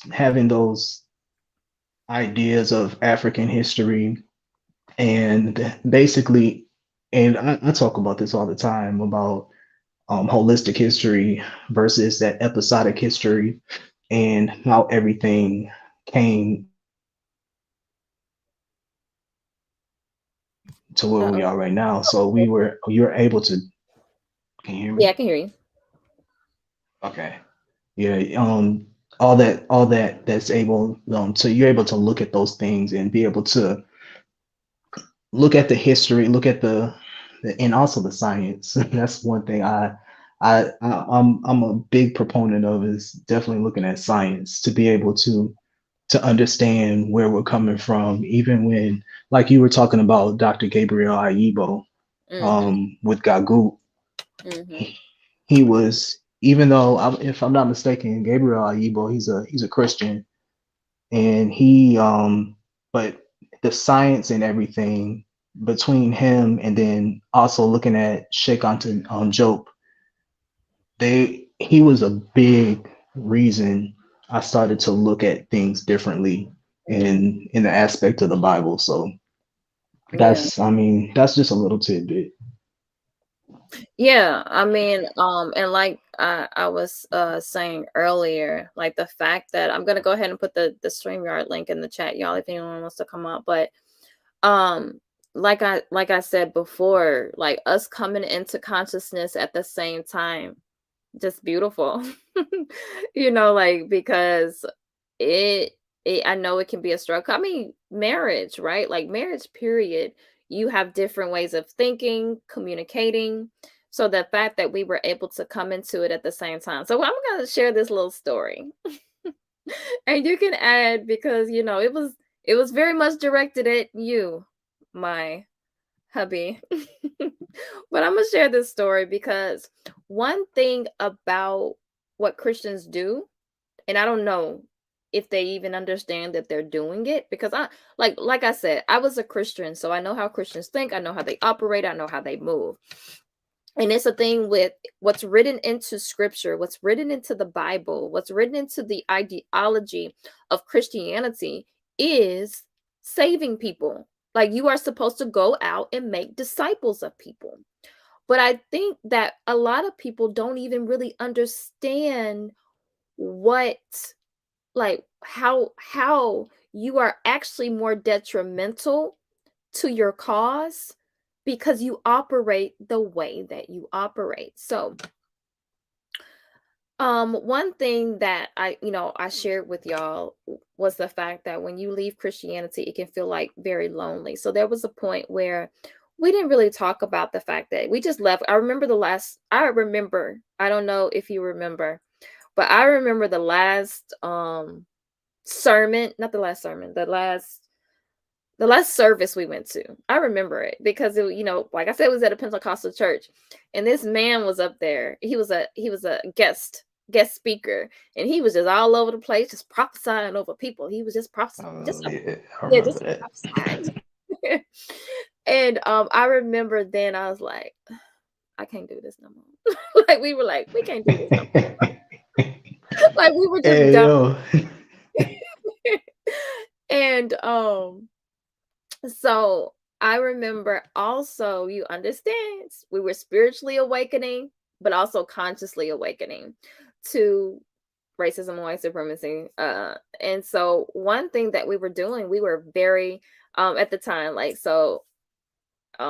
husband's not on Facebook anymore, but when he was we were both like we would just be saying, we were saying some stuff, right? That's why I don't argue with white people anymore, because a lot of those people who I went to church with, I would be arguing with them on Facebook. I told them about themselves. But so a lot of these things were happening on Facebook, and we were having, just saying stuff. And we were talking because at the time also there was a lot of killings that were going on at the hands of like police officers, at the hands of white people. And so one thing that was said to us, right? So like I said, we weren't really wearing it on our chest. we were talking about Black issues, but we weren't talking about spirituality. We weren't talking about Christianity. We weren't talking about any of those things. So I had a family member who actually probably should have come to me because they're related, like they're, related to me. And then we were close. Like we But you were, know what that was about. yeah, I'm about to get into that. He Yeah, goes yeah. to he goes to my husband, right? Why does he go to my husband? He goes to him because my husband is the head of me. And why are you letting this woman act this way all over the internet, saying all of these things that, like, that was kind of the thing. Like, you need to put her in her place because you're the head of her, right? Like, you're not supposed to be letting her like talk about that, right?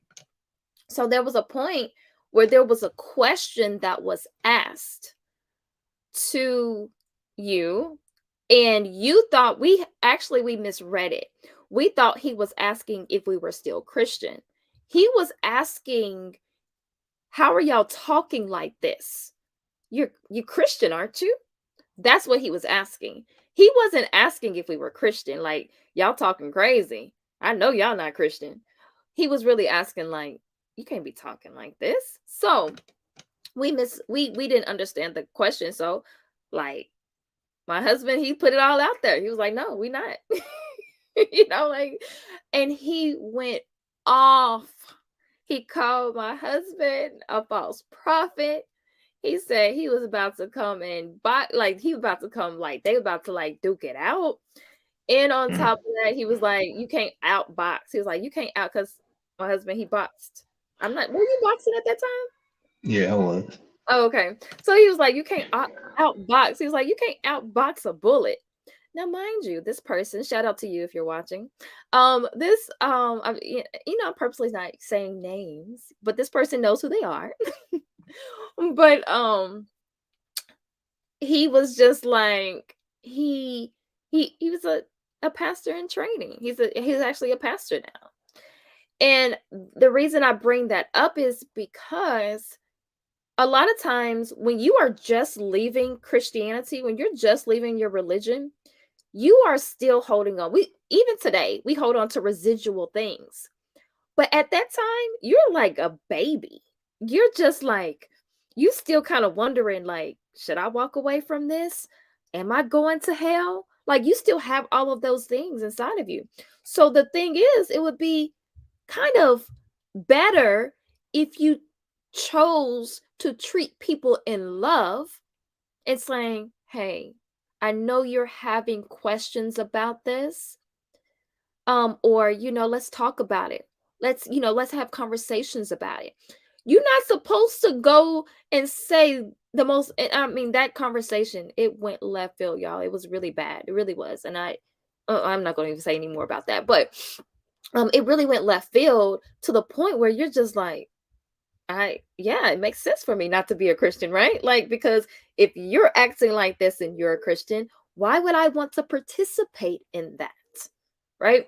So, I mean, I don't know if you want to add anything to that, but I think that's an example of what people experience from Christians. Right. And I mean, when you get down to it and you really think about what the religion calls for,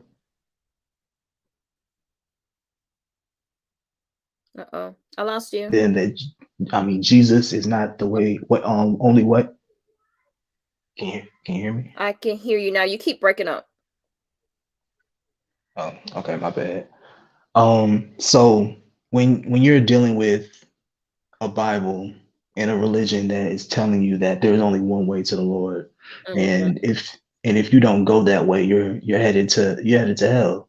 Right. I mean, that it basically has those people and the ideas that, okay, well, this is my family, and that's, I mean, this is the way he was thinking in that mindset, that this is my family member that you're taking away from Jesus.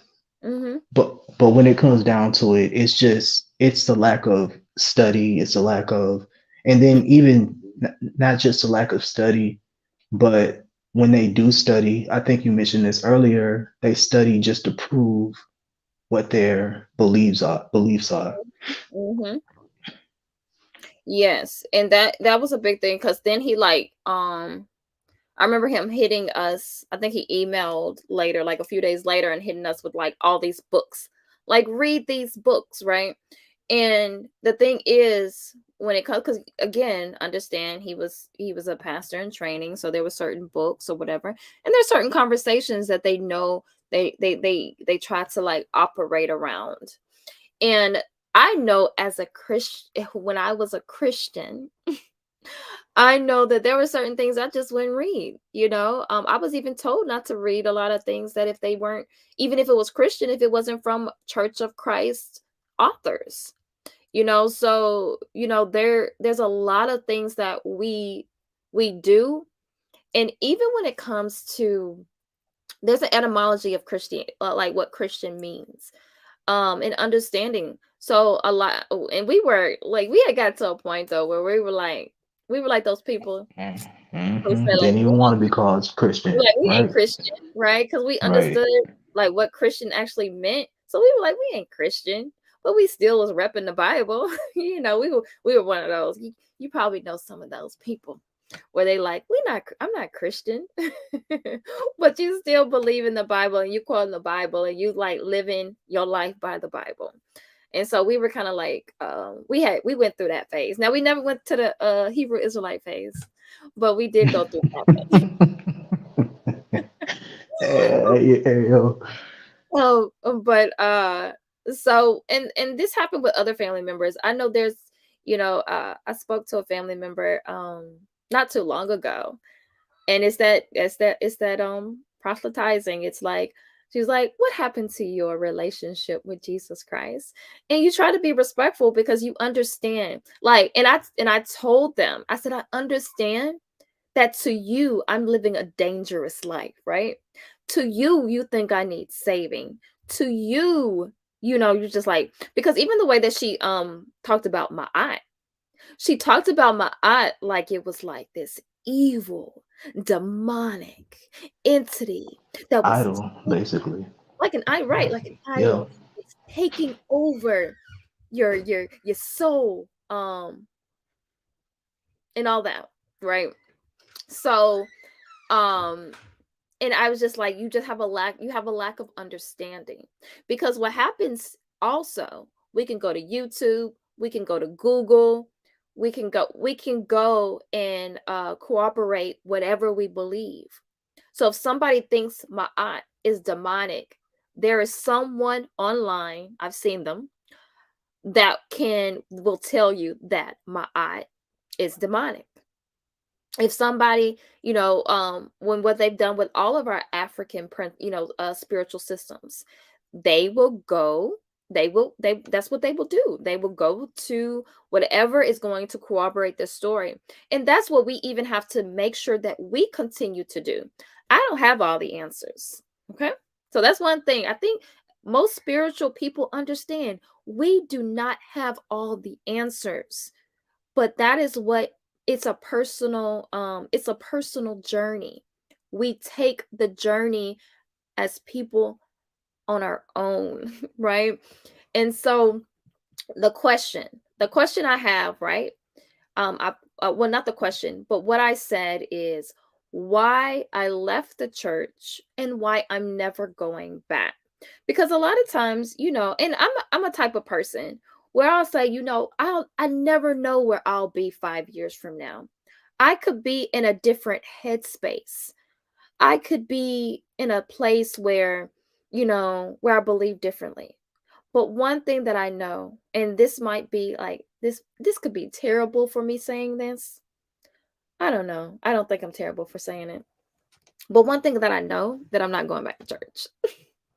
So I know that I might think differently about some other things, right?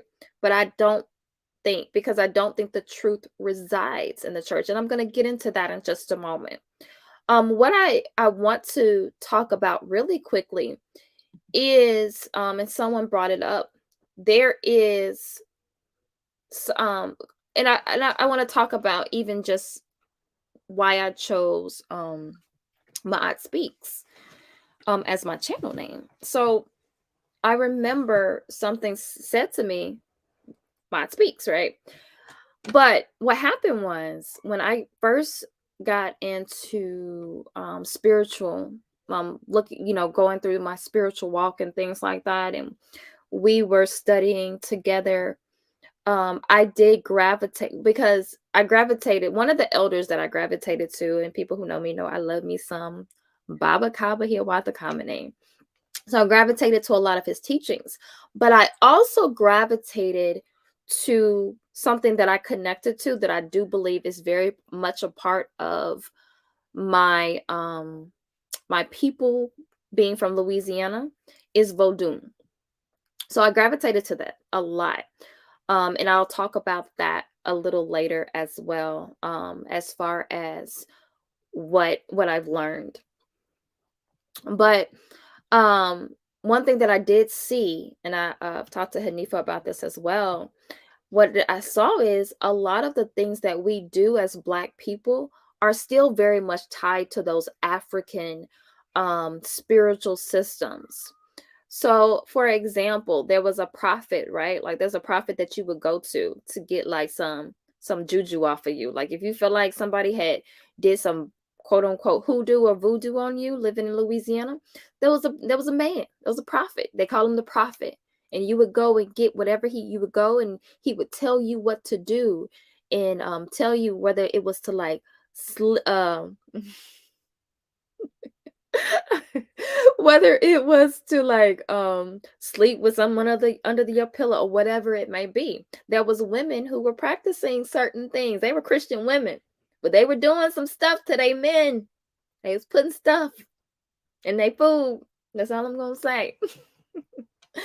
So there was a lot of things that were you could see that were still very much tied to the whole idea of like don't sweep the feet, right? Like my grandma was very big, like don't be sweeping her feet.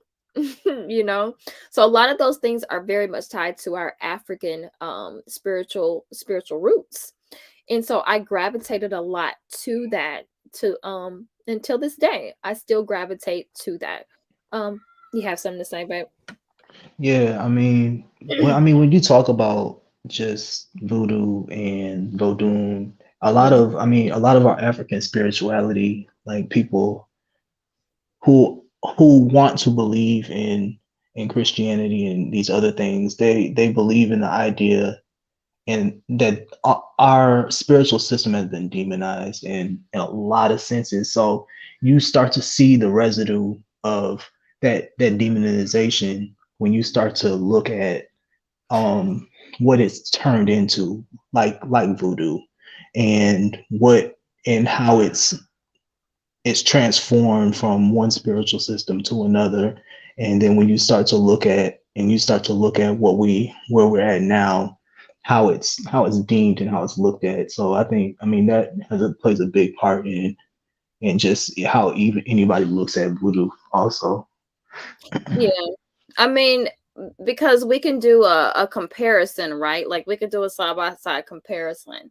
Like when you sit there and you talk about you're eating the body of Christ or you're drinking the blood, we can do comparisons all day long, um, as far as certain things and what we consider. Because you also have to understand why they even want you to think that it goes back to what I said before on another panel when I said if you don't think that you have been programmed, you have been successfully programmed.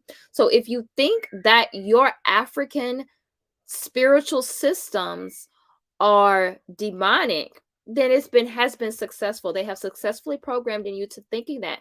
Also, why? So that you don't use that. You don't use those African spiritual principles. You don't use that in your life. So there's a reason why we end up thinking that way, because I'm not going to say I was immune from that, because I understand being a Christian, the way that I thought about my African spiritual systems, the way that I thought about people. I mean, I had an auntie, they said like, oh, she did that voodoo, so you mess with her, like, and so you kind of thought of her in a certain way. You were just like, ooh, it was almost like the boogeyman, when it came to people who you would deem in your family who practice things like that. You always thought that they were going to do something to you. And I'm going to talk about the whole idea of voodoo, and I'm going to talk about that at the end of this conversation. So I want to make sure that I get to the rest of the comments, and then I'll end with talking about what I've learned on this journey. And of course, guys, if anybody wants to come up, add to the conversation, I'll put the link in there again. So let's look at the conversation here, the comments. Jacob says, I use myself as an example, though. I came to consciousness. The next barrier was actually taking on an African spirituality. Even though I understood what was going on, it still felt scary and wrong. Yes. And we all go through that. We went through that. And we still have residuals from that. Where you kind of question. Sometimes I'll hear something, it's just like Baba James Smalls, right? He said, I remember listening to a lecture of his, and he says, I still see that white Jesus. So I know y'all still see white Jesus. So when you say Jesus, because like I said, we try to color Jesus black, but at the same time, when you think about Jesus, you think about this Caucasian hippie looking man. Like you think about the Caesar Borgias. Like that's who you see when you say Jesus. You don't see that black man in locks. You don't see that man, because I can go deep into this, y'all, because you understand that there is something within you. If you're not practicing African spirituality, there's something within you that cannot submit to a black man. There's something within you that only sees white people, white men, white whatever as superior to you. So it's to say that you're painting that, you're really not. You're really only coloring. It's just like you're giving Jesus a tan, but at the same time, your ideology, your system, your values are still very Eurocentric. But I get you. Yes, it felt scary and wrong. I was constantly questioning within myself, even if I didn't express it. I was constantly questioning that within myself. Like, ooh, is this wrong? What if, that Pascal's wager, right? Like if it is wrong, I'm gonna be burning forever. So Jacob said, for it to be truly Afrocentric, the spiritual piece has to be there. Exactly. Looking at all things holistic. That's why holistic living, holistic health, all of these things. Your health is not over here. So we fragment ourselves, right? So Eurocentrism tells us to fragment ourselves. So we put our health over here, we put our spiritual system over here, we put our job over here, we put our children over here, our spouse. We just fragment everything apart in our life, and not understanding that all of it is connected and how to connect those pieces. I did some of y'all saw the post that I posted yesterday about authenticity, but that's really just about understanding how to not fragment yourself. So one thing that, that we talk about, right? We talk about that I know it's a privilege that I don't necessarily have to fragment myself on a daily basis, but I do know that you have to go to work, right? You got to show up, you got to go to work, you got to deal with people that don't look like us. So I understand that you can't necessarily 100% be yourself, but that when you come home or when you get off of work, that you can 100% be yourself, and you do not have to fragment yourself around me or in our household. And that's why it's important to have that holistic piece in your relationship and understand that within your relationship. We want to add something, babe. No, yeah, but to what Jacob was saying, one of the things that propelled me even to go down this road was when I was offshore. Mm-hmm. And when I was offshore, I had so much time to study. I Yeah. had that time to actually start to put certain things together.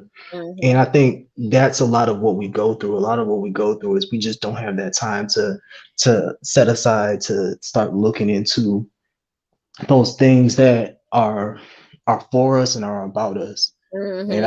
I think we have to. It's paramount that I think we start to take those times and take those little times to study to understand what it is that we need to be doing for our community and for our really for our own mental state. Right. Hmm. Not just the content. There are many levels. Yes, there are many levels. Cryptoval says religion came to remove people from comedic spiritual paradigms so that they could be controlled. And yeah, like religion, that is a system, of control. I think a lot, and I say this respectfully for people who are still in that, especially if it is a part of your relationship, because I don't want anybody going and being like, well, this is what you're trying to do to me. But I do think that a lot of people want you to hold on to that because it is a place, it is a system of control. I can control you with this religion.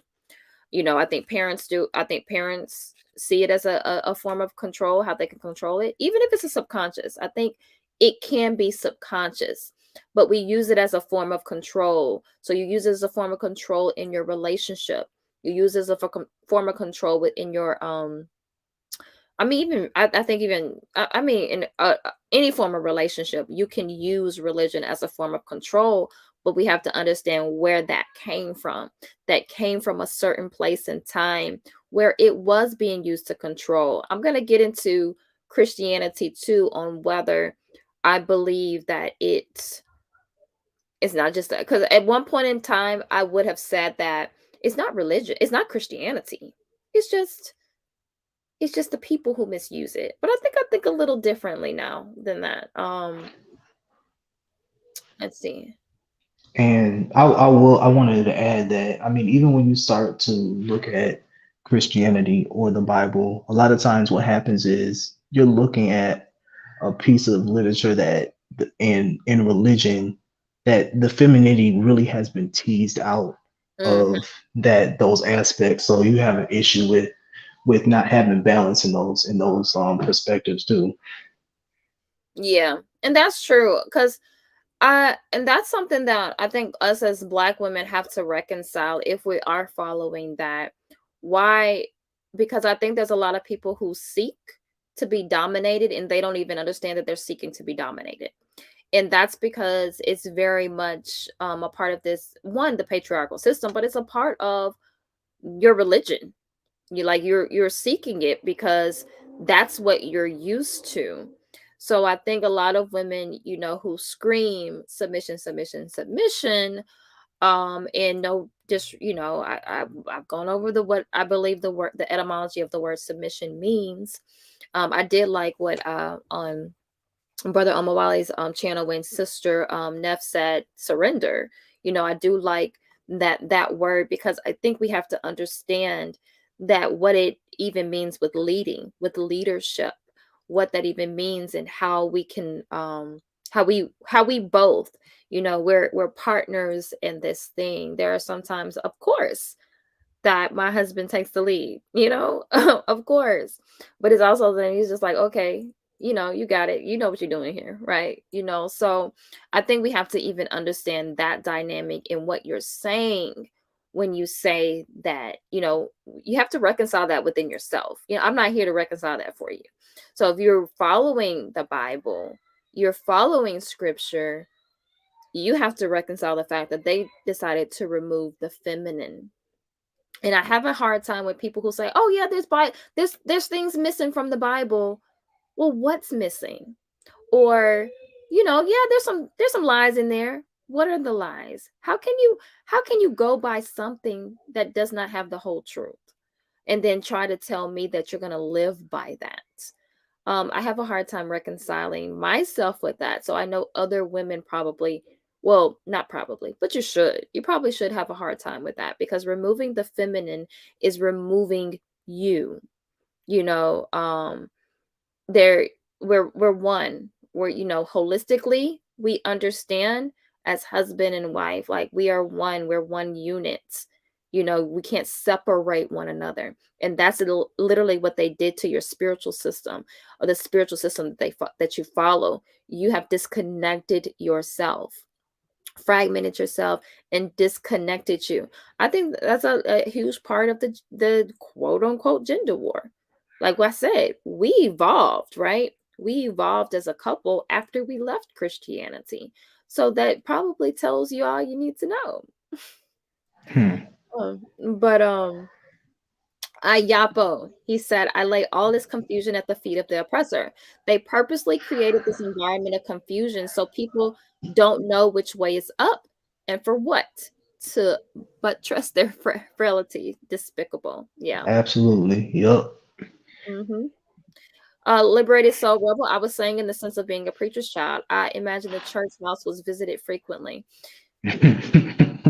Mm-hmm. Man, you have no idea. It's funny because just thinking back on just how much I actually went to church and how much I went to Sunday school, sat up there and had to know all the books of the Bible and all that good stuff. It came to a point to where, especially when I started coming to the realization that I've been, like you said earlier, I've been lied to, and most of these people don't even understand that they're being lied to. They're so caught into the matrix, in those mindsets, that they can't even pull out, and they, like your community post was talking about, they'll fight just to just to defend Mm-hmm. whatever that is. Right. Mm-hmm. And Crypto Vault says spiritual confusion is twisting concepts from the Kemetic paradigm and fitting them into the agenda of the colonizers to ensure submission and pacification. Liberated Soul says folks crazy about some Jesus. Yes, they are. Yeah, they are. Jesus wasn't even his name. Hanifa says, I was at church Monday night for youth service, Tuesday for missionary night, Thursday for Bible study, and Friday for choir rehearsal. And I can sing. Yes, I was on them praise teams. I was at Bible class Sunday morning. At Sunday Bible school. Tuesday. Yes, he was there. We was there.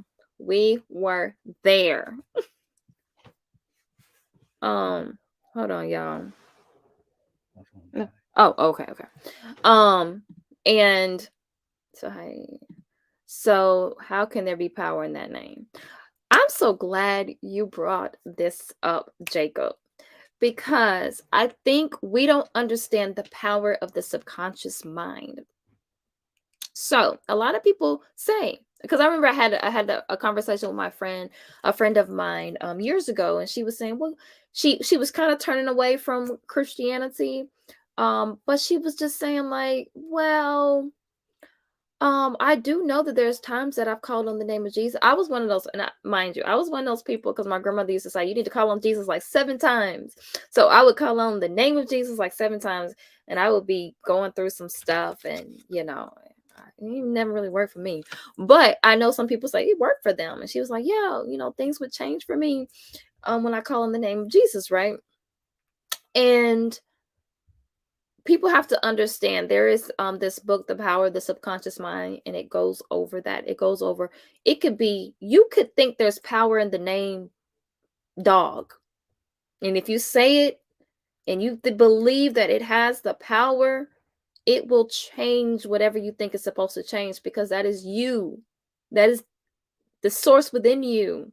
That is we can call it whatever you want to call it, manifesting, whatever you want to call it. But the power is not in the particular name. It is in your subconscious mind that believes in that so strongly. You believe in it so strongly that it makes whatever you desire to happen. So it could be anything. It could be any word that you believe is so powerful. You see that with other spiritual systems as well, that they believe in something. They believe in that thing that is so powerful that it comes to happen because of that word. So we believe that there's power in the name Jesus, but understand that that is a collective consciousness as well, because we know that Christianity is the main religion. Especially here in the United States, it's the main religion. There's more Christians in the United States of America than there are in any other spiritual systems. So understanding that that's also a collective consciousness as well, which adds that quote unquote power that people believe that is in that name. Peace to Cheryl. Thank you for coming through. Always good to see you. Let's see. Most Christians aren't even Christians. I'm gonna get into that, Jacob. As far as if they're Christians or are they not Christians? Let's talk about that. Pauline. Oh, okay. I hear what you're saying. Peace to Taylor Nubia. Peace to you. Thank you for coming through. Liberated Soul said, I had an ankh on when I was at work a few years ago, and this customer seen it and told me I was going to hell. That's so sad. But yes, they do think they think that way. They think the ankhs that we wear, people see this behind me, right? It's demonic. Yep. It's and that's the thing you have to understand. Most Christians do believe that we're going to hell, but that's not my problem. That's their problem. That's what I say now. Like, I don't debate with Christians. I've been there, done that. I'll have conversations if they desire to have like respectful conversations, but at the end of the day, I'm not having a debate with people and letting someone, because if you think I'm going to hell, then that's just what you think. That's on you. That's your issue. That's not my issue. Ayapo says sun school, sun service, evening service, Wednesday Bible study, Thursday choir rehearsal. I can't sing either. Brotherhood meetings, usher board, and assorted auxiliaries. I was up for the deacon board when I left. Yes, okay, Ayapo, you was in there. You was doing your church thing. The Black Basketball Channel was in. Master says Satan and his demons are created of the Judeo-Christian faiths. Yeah. I was listening to something. Me and my husband were listening to something the other day, and they were talking about the whole concept of, well, these are the things I thought when I was younger. And I remember the whole concept of Satan being thrown out of heaven. And I remember thinking, why didn't God just destroy Satan? And I remember thinking, why would you send Satan to come and test us? That's just cruel. And then I was like, well, where, and the whole concept, that whole concept of Satan being thrown out of heaven and all of that, it was just mind-boggling to me. When people take it literally. Now, I can see you taking it metaphysically. I can see you taking those stories metaphysically. But when you take these stories literally, you have to be devoid of all logic. Let's see. Oh,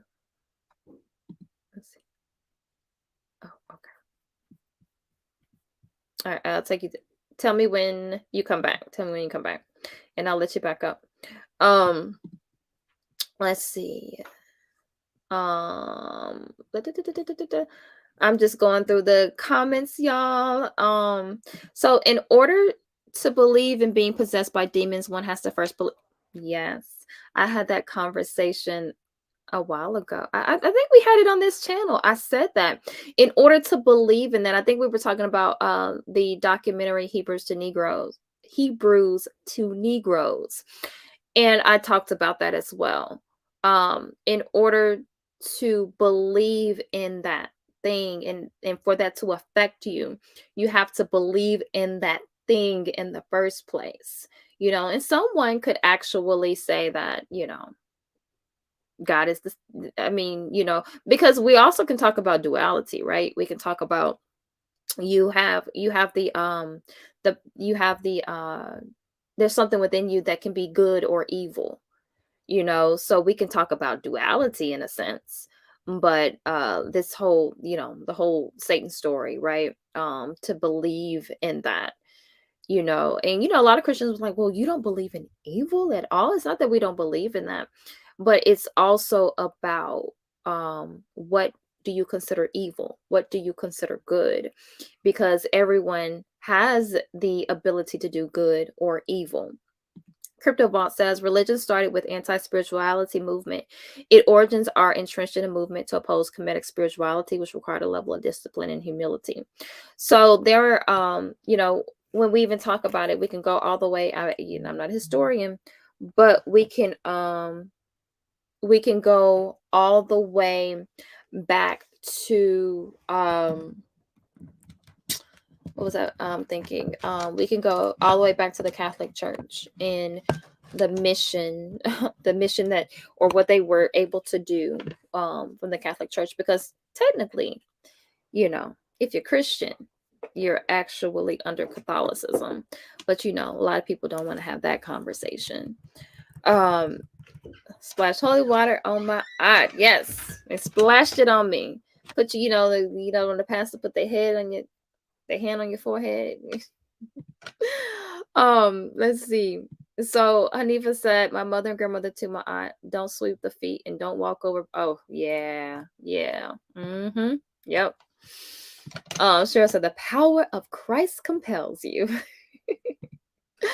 So many of the modern religions today have Kemetic roots and some Kemetic concepts in their teachings, with enough spiritual confusion to throw honest seekers off the path. Yeah. And that's the issue, because also we have to have a certain level of discernment when we're seeking truth as well. That is that can be a hard thing, because if you come into this world being indoctrinated, you don't know necessarily how to seek truth for yourself or even research without biases.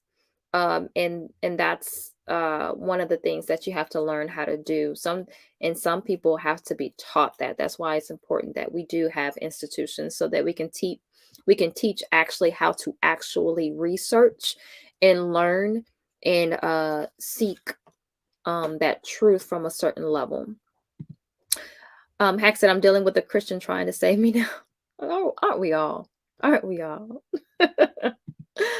And that time is important. So, born eternal, Lord Allah said, creator and creation is intertwined, the self, collective, and individual. Yes, very well said. Very good.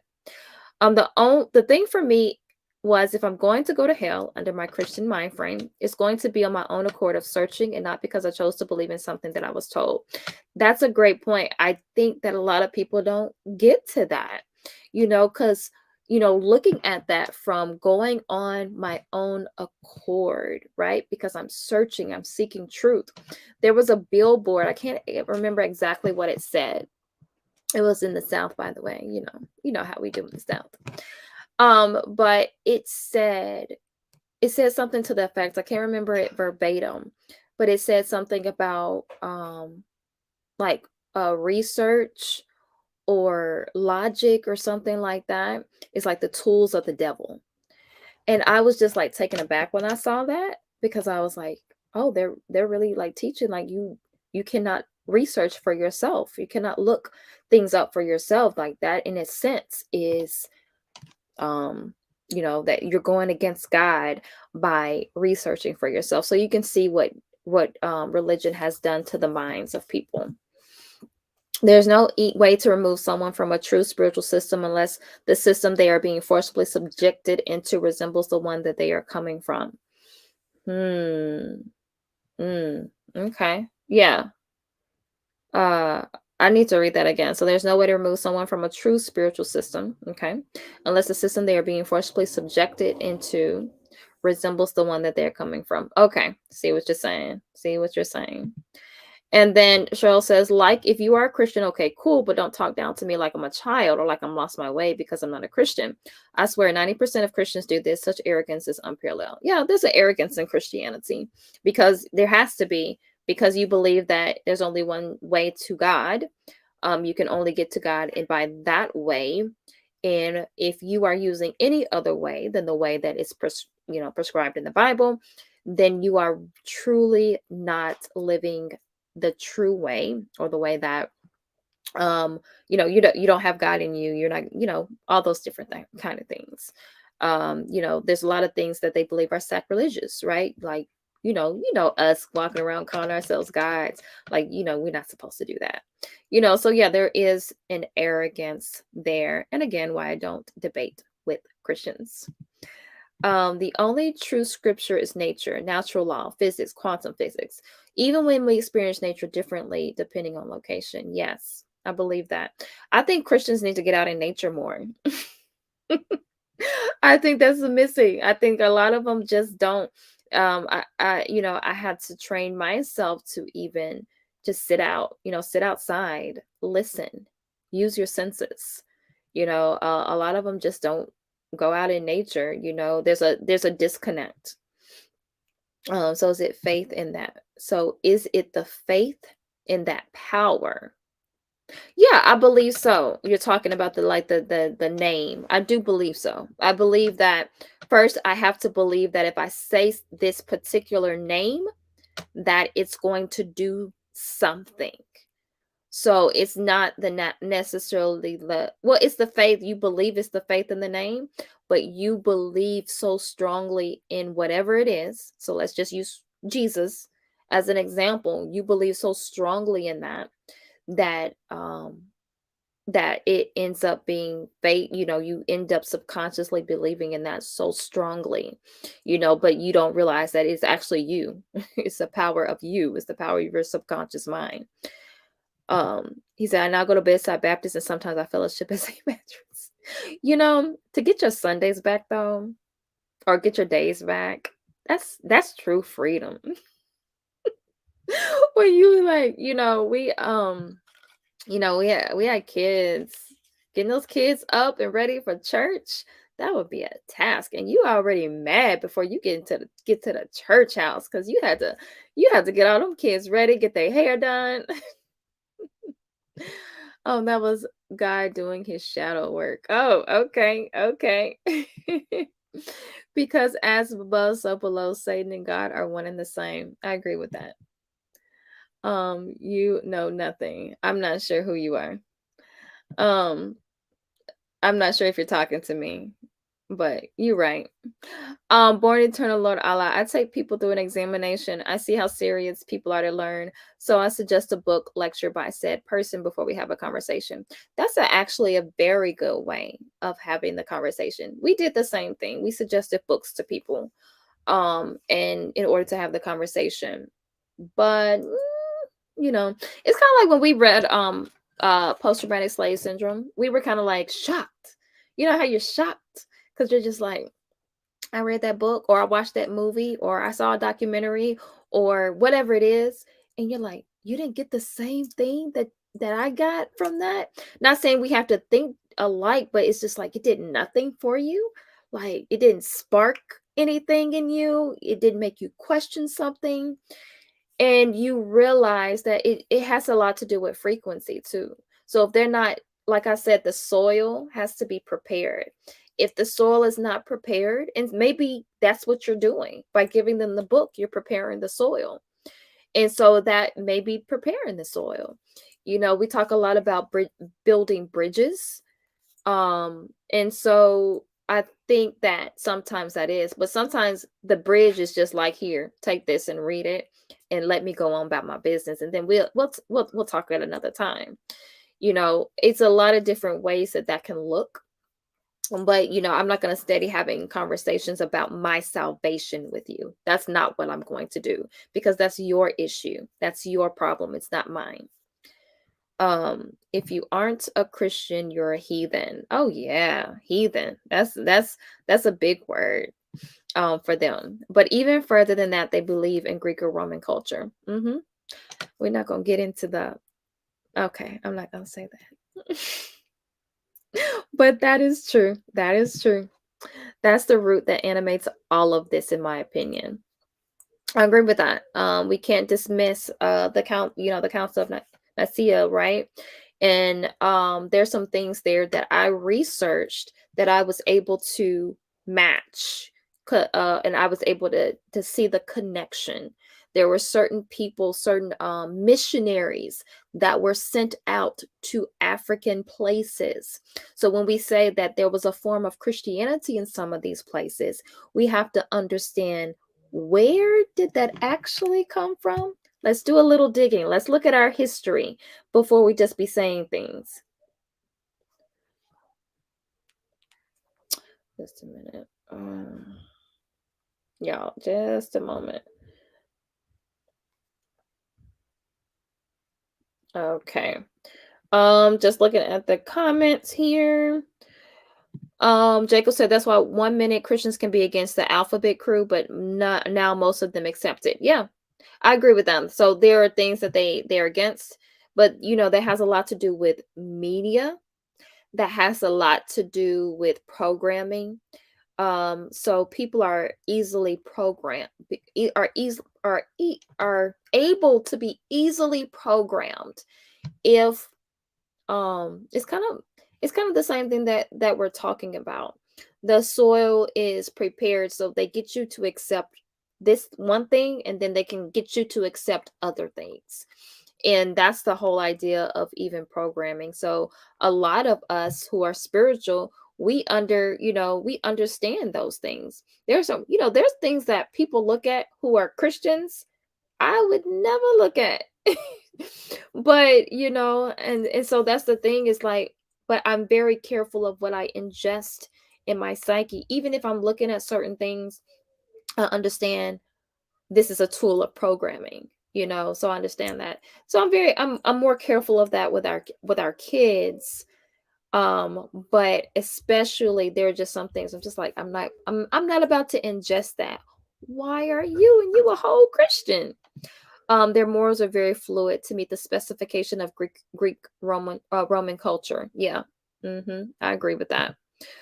People call the Catholic Church the mother of harlots. I used to say, "Who's these harlots?" Right? Who are they? That's a good question. Oh, okay. I knew some Christian was gonna come in here and try to save me. Okay, I'm not even about to entertain you, whoever you are. Great live stream, says most love to every y'all. Be easy, peace and love to you, peace and love. Um,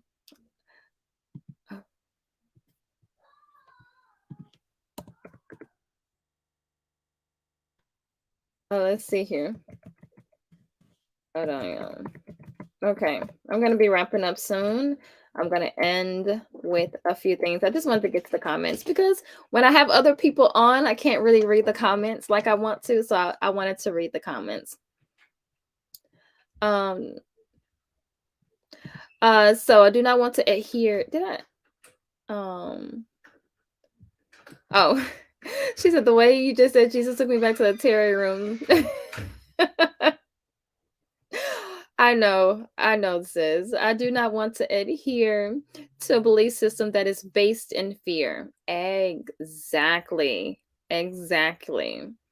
And I'll just say this, Hanifa, if Jesus wants to present himself to me, I'm here. I'm like, come on, homeboy, you can talk to me. Like, you can present yourself. Come sit on my bed and I will talk to you for real.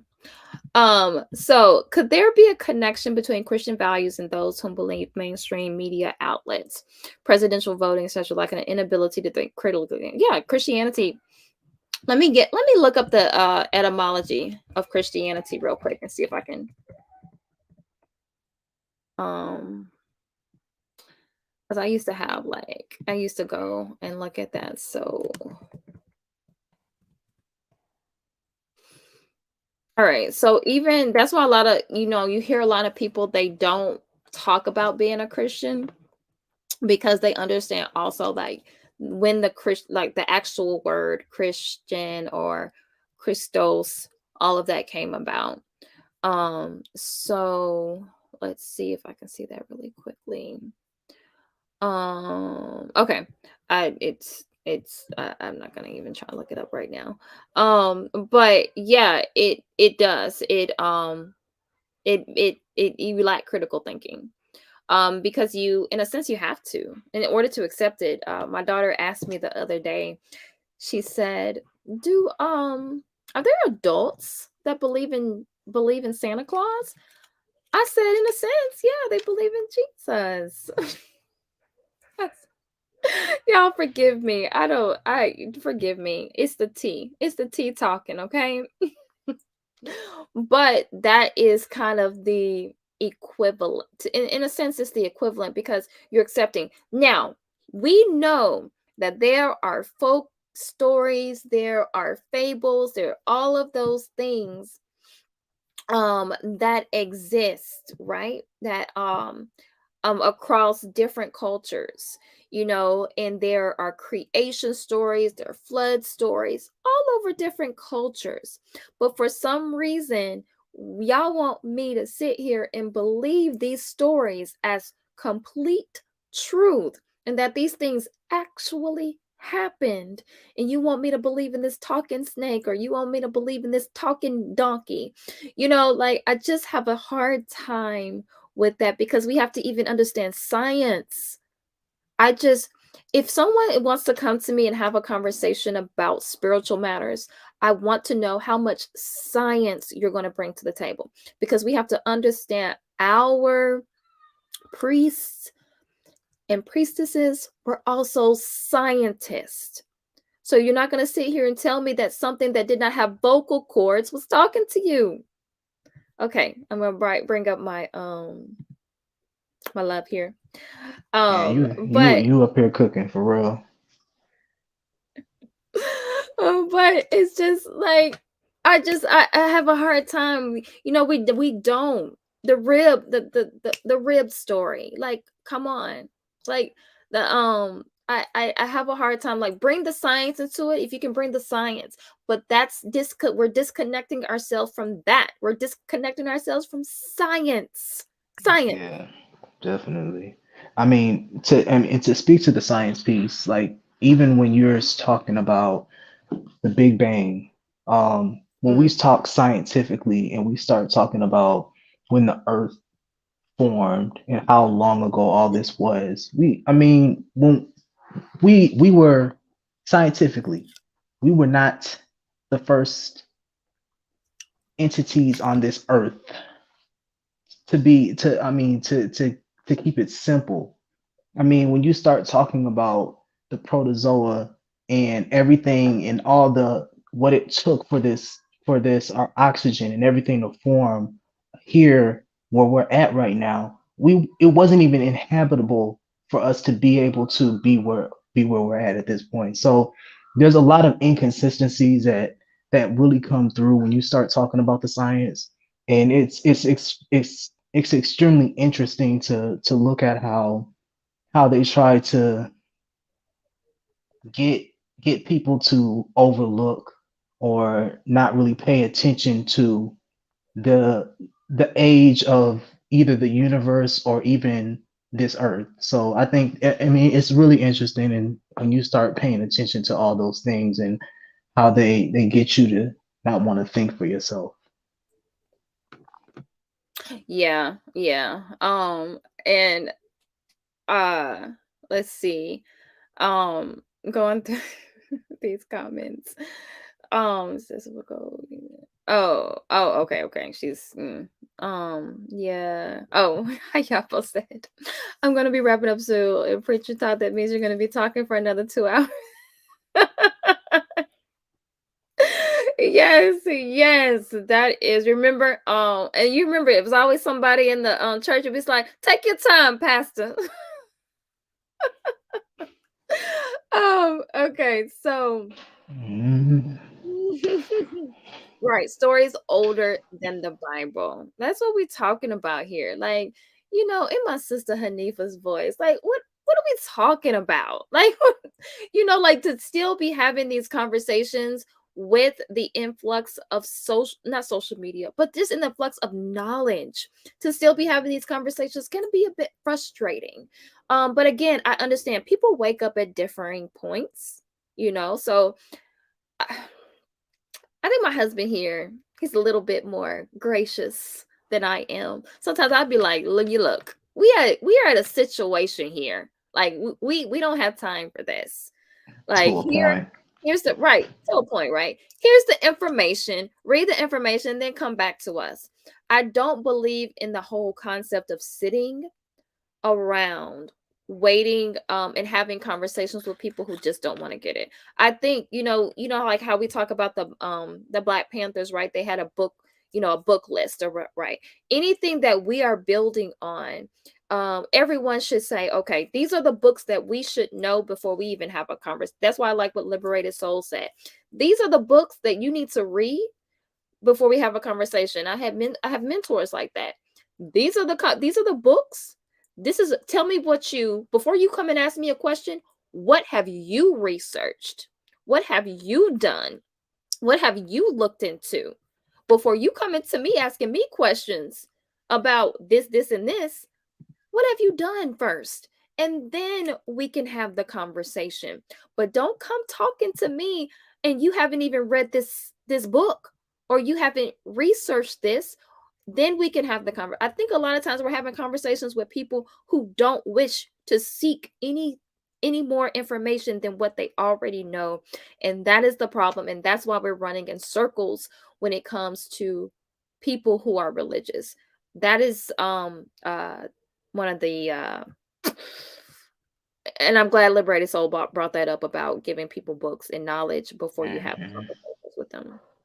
Yep. And I mean, I think Talawa had mentioned this in the chat. I mean, the stories and the allegory that really comes out of the Yeah. Bible and what's going on. I think that's a big issue. And people, like I think you mentioned it earlier, people taking it for face value and Mm-hmm. not really understanding. I mean, and to be honest with you, the idea of calling this a historical book is it there's no way to really twist turn that it has history that has been twisted and turned in it, but to say it's a historical book, it's not even close to being the truth. Right. I'm not even say please don't bring up the rib story. I'm still embarrassed I believe that. Yes, we all were there. We all believed it at some point. And it's just, that's yeah. The Abraham creation story looks very different from African creation stories. Yes, exactly. Very, very much different. And just like you said, it comes from that whole idea of patriarchy and that domination, because that what we have to look at. That is symbolism. And what that means, because when you understand that we all have the same amount of ribs, right? Like we have the same amount of ribs. And people like to go down different paths with that. They were like, oh, well, it doesn't say that he has more ribs. It just says that it was taken. So, it's a lot of things that we do. And we're not applying logic to the situation. And that's a big thing, because when you follow something that is telling you not to apply logic, there is an issue within that. Christianity says woman came from the rib of a man, right? I need a Christian to seriously sit me down and explain this. Oh, they'll sit you down, and they will tell you about that apple. Oh, I'm sorry, that fruit. They will tell you about Yeah, that. get that right. Hey, And yo. and don't let a man tell you. Don't let a Christian man who's deeply steeped in Christianity tell you, because it is all women's fault. And that is why we need to sit down and shut up, because we're the reason that we are where we are today, because Eve ate that apple. I mean, sorry, that fruit.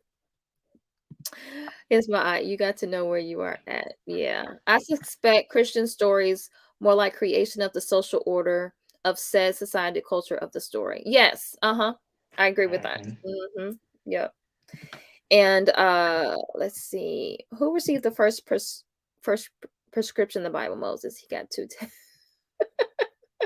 No comment. Oh, Hey, I yo. am so you are hilarious.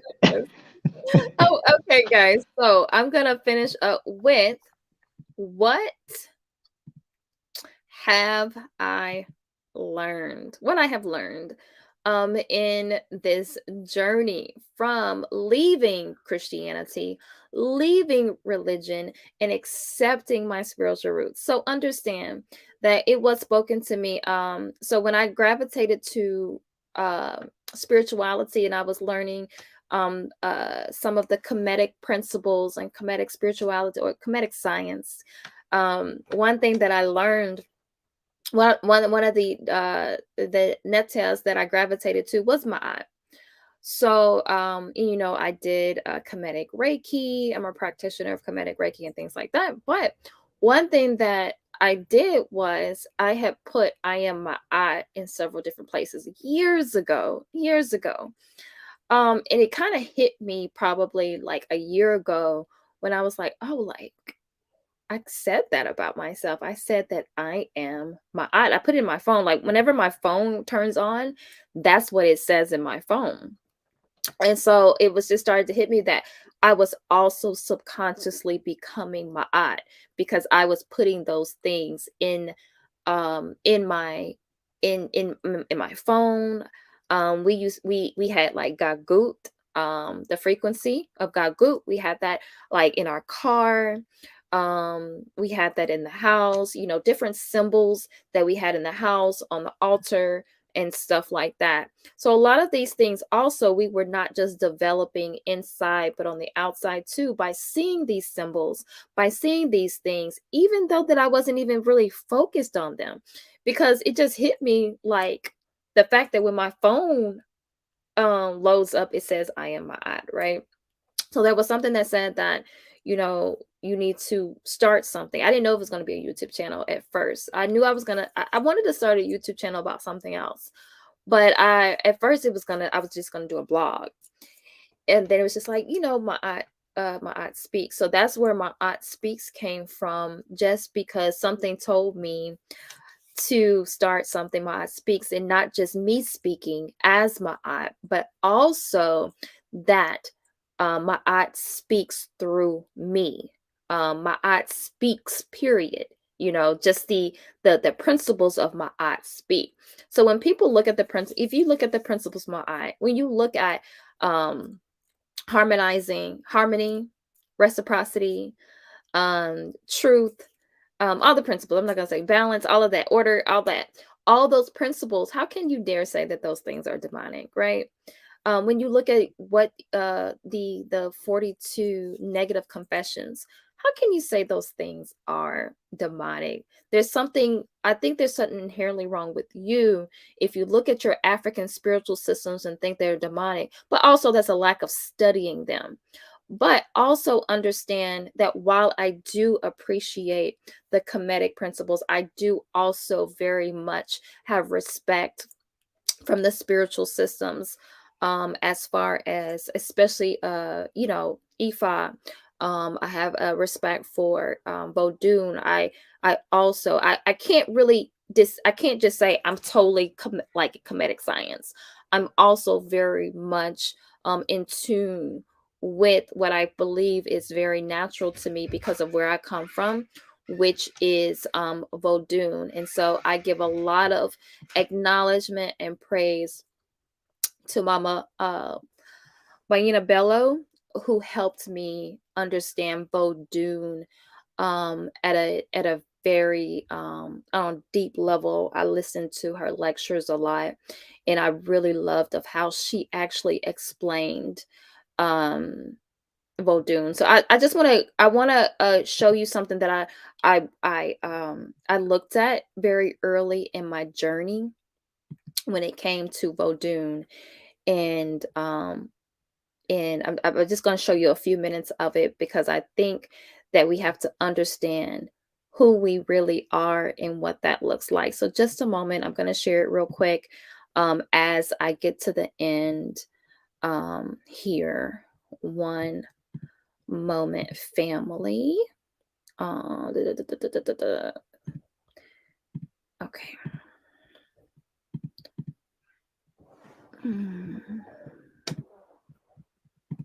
All right, family, let's listen. My group, you know good. You belong of this religion if they want to be saved, if they want to save their soul. Religions usually say, if you're not part of my group, you no good. You belong to the devil. And Vodou doesn't say that. Vodou doesn't care if you go to church, if you go to the temple or go to the mosque. It doesn't matter to Vodou. You can go anywhere you want. And Vodou is still, it's all right with Vodou.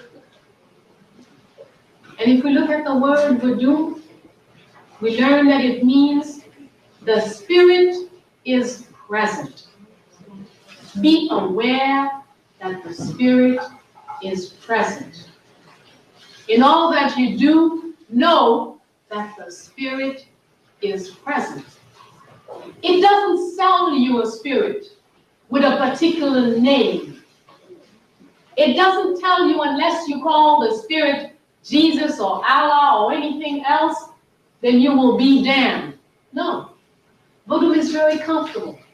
And it is so true. In Africa, it was known as Ifa.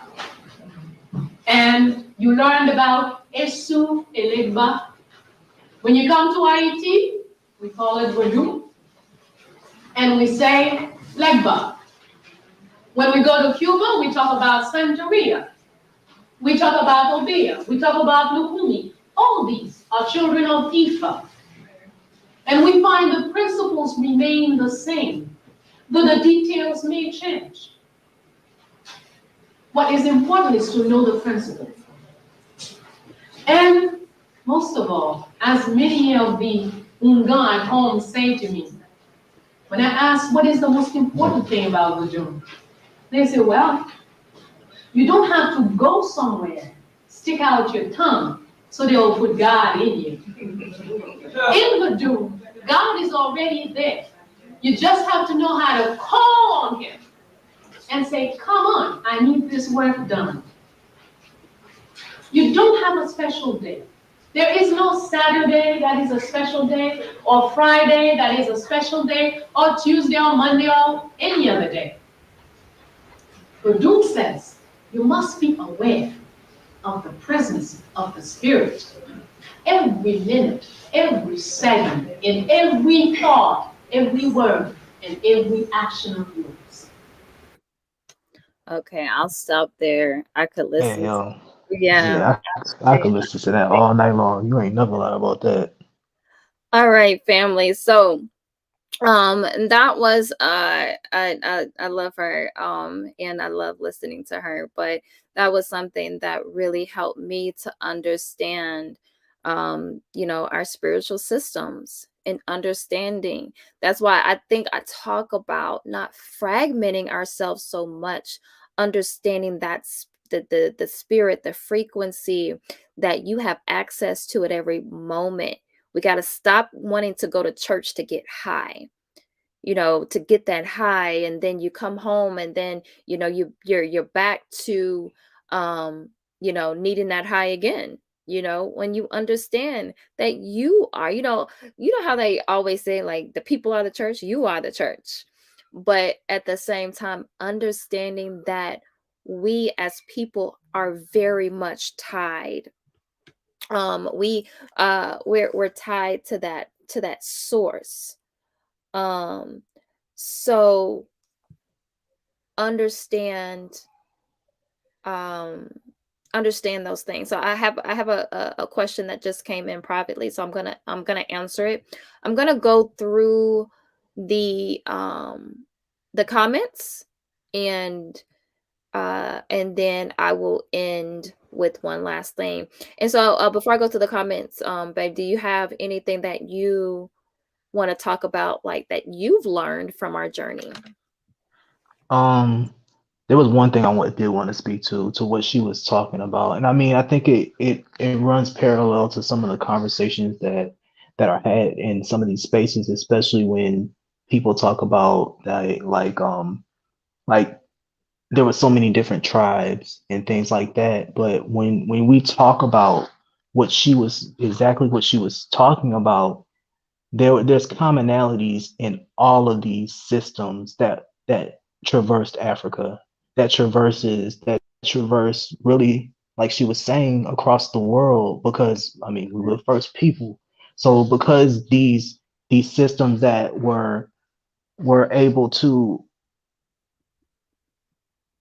basically go across these areas, you see these commonalities with Vodun. You see these commonalities when you start talking about the comedic systems and things like that. But to speak to what one of the biggest things I learned is when I was looking at Kaba Kaba, and when he was talking to Gabriel Aibo, and they had their meetings, and when they were talking about the the ideas of Noon, Ptah, and Atum, and those principles, and what comes out of Noon, and the balance that comes out of Noon. So like when the ideal of like Noon and Nunet, Ha had like Coquette, Amen, Aminette, and those balancing principles, and basically when you start to understand what they're supposed to be pushing forward and what they're supposed to be teaching you versus some of the things that you'll learn and within Christianity, that there's like I said before, there's something missing. There's that balance that's missing within those principles and ideas, and it's very one-sided. And I mean, colonialism, all these other things play a huge part in giving us that one-sided version of really where all this came from in the first place. Right, right. And understanding how important it is to understand that none of the netes or gods, sorry, God, well, yeah, gods, they had a counterpart, so understand the balance, the in understanding that we it's kind of funny because I think about when people call themselves queens or even kings, like in essence it's just like, can you be a queen without a king? I don't know. I mean, technically you can. Technically you can under Euros, I think, in under Eurocentric thinking. But understanding, like, within that, understanding you need that counterpart, but also the balance that that person gives you. I can say with all certainty, like, you give me a balance, right? Like, you are able, like, because even if I'm like, going too hard or whatever it is, or you just like, you bring that balance, or even in our home with the children, having that balance is important. So once we understand that, and I think a lot of times we're missing the mark because religion has played a big role, and it has played a big role with removing certain principles that are natural to who we are.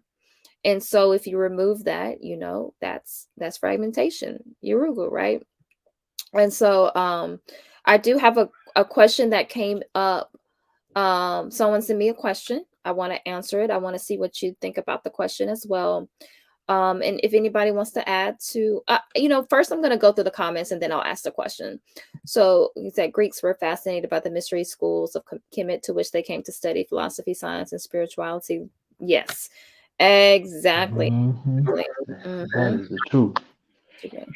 So Cheryl said Christians don't like to follow the original principles of Christianity. That's why when you ask them what submission means, they like to twist and turn its meaning, make it universal and all encompassing.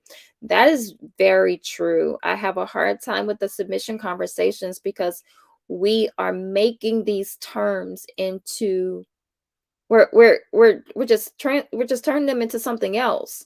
You can't just take a word and make it into something else. I mean, I guess if you're European, you can, because that's what they do. but we have to understand. Right. This is a bastardized language, period. Right, right. Tell us, definitely check out Mama Mazama as well, who also talks about, yes. Yes, I will. I will. There's so much more to this world, this life, this universe on several levels than we presently comprehend. All we can do is seek truth and never stop seeking.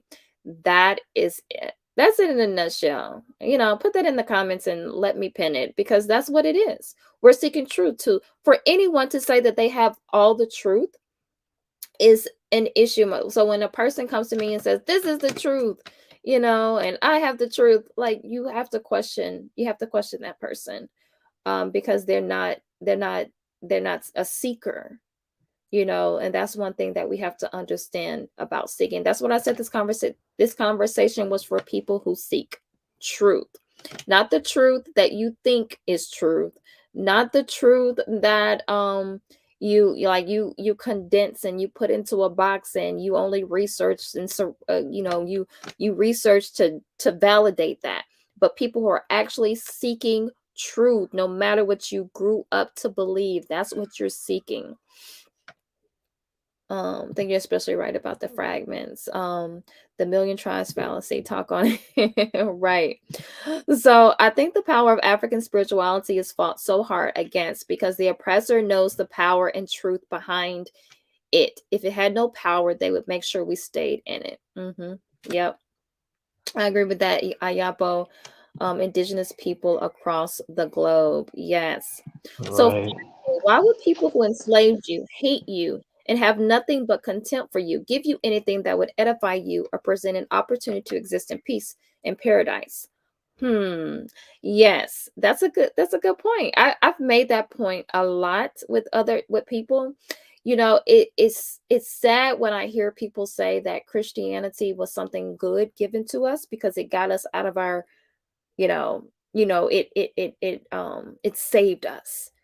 Oh yeah, okay. Let's dismiss. You want to dismiss what they did to our ancestors? You want to dismiss the oppression? You want to dismiss the murder? You want to dismiss all of that? But as long as we got Christianity, we're good. And that's an issue for me. And also the dismissal, right? The dismissal of what your actual ancestors did for you. They literally did die for you, and you are praising this deity that does not look like you, this white man, and people be in church just a crying over this white man, right?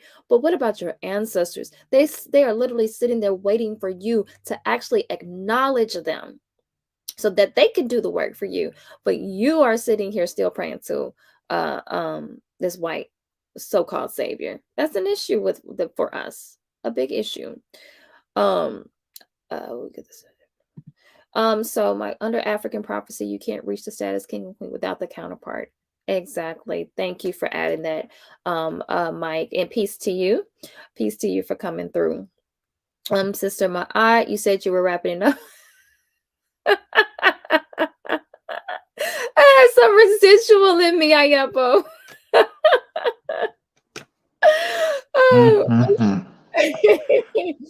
Okay, so this is a private question. If there's anybody in the chat who want to chime in, you can as well, because I believe that we are all family here, and I think that the evolving of us as a people takes, we helping each other on this path.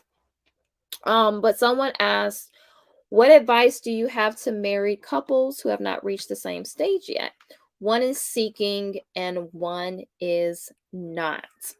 So I have something I can say, but babe, what do you say to that? What would you say to someone who they're on different, they feel like they're on different wavelengths? One is seeking truth, or one is seeking answers, and the other one is like, I don't want to seek anything. I'm good where I'm at. Um, so I mean, one of the things that, because just being in Christianity, having and putting myself back in sort of to where I was at those points, I didn't want to know. Like I didn't want to know that what was going on initially. But because of the indoctrination, because of the things that you're taught, and that basically the things that you're supposed to stay away from, but it becomes you being comfortable. I think one of the biggest things that really came to fruition for us was the idea of studying other concepts, reading other books, getting other knowledge past um past what we knew from the Bible. So like for instance, one of the things that I had to do, this was essential, was like I stated before, being able to have that time to be able to study, because having that time to be able to study, having that time to step away from everything that I was steeped in, really gave me a chance to look into a different mindset. Because sitting when I was offshore, all I had to do was time to work out and read. Mm-hmm. And those are the two things. I think I worked out, read, and I talked to you.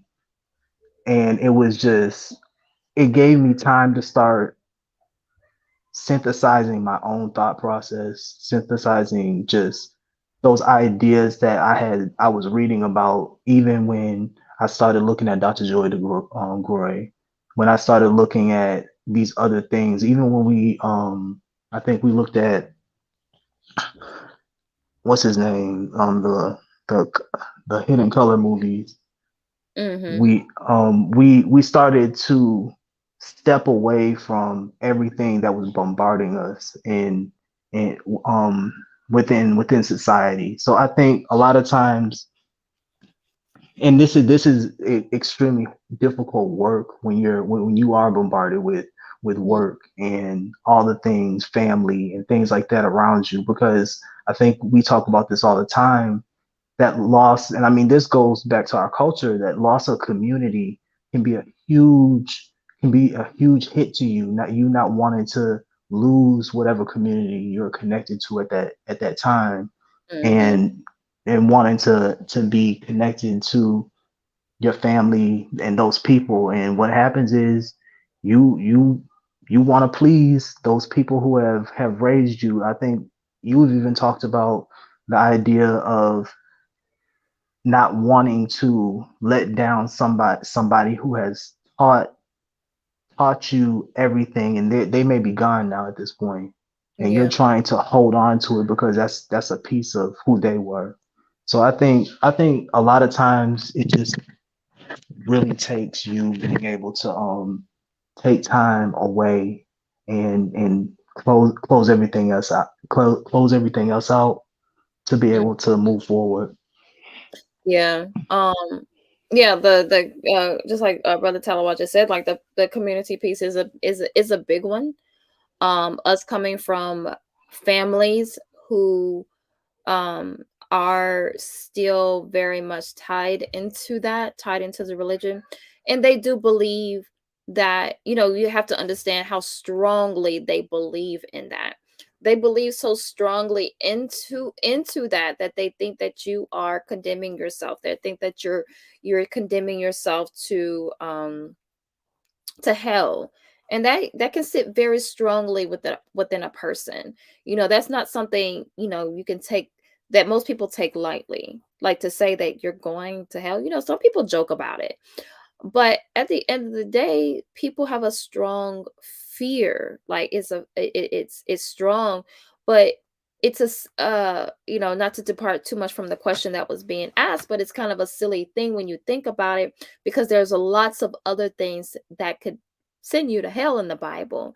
But the whole idea of all I have to do is keep Jesus, and as long as I was, Jesus baptized and surrendered myself to Jesus, then I'm not going to hell. It's silly when there's also other things, technically based on the Bible, that can send you to hell.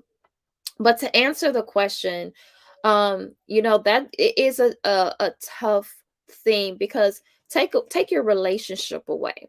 just think of any person that you have a relationship with that are not on the same frequency or not doing the same thing as you. Because I know that most of the people that I um was talking to, or maybe went to church with, or family members, I don't really talk to them anymore on that level. It's more of a very surface relationship or friendship. It's just some things we just don't talk about because they were that. And so there are things that maybe I have shared with them, and stuff like that. But as far as that goes, we're just different. So, but your spouse, like, that's a big one, because your spouse is someone who you're supposed to grow old with. That person is with you. That person is in your house. Now, you said a good thing about time. A lot of people don't want to give it the time because they're in survival mode. So we have to also understand that sometimes a person can't read a whole book right now. They don't have the time to. Or they can't sit and watch a 4-hour lecture right now. They just don't have the time. So I think we have to make sure that if that's your spouse, that's the person that y'all are in it. You plan on riding it out, you plan on growing old together. You do have to, in a sense, you have to give that person that time.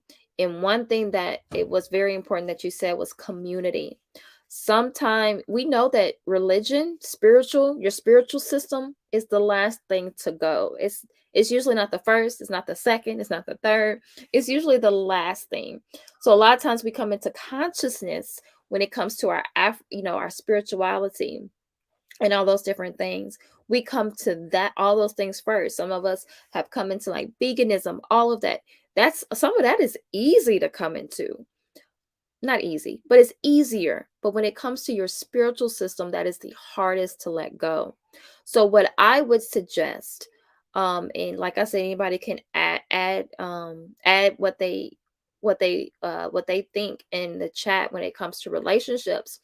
What I suggest is giving information that is not necessarily completely tied to, like, leaving your spiritual system.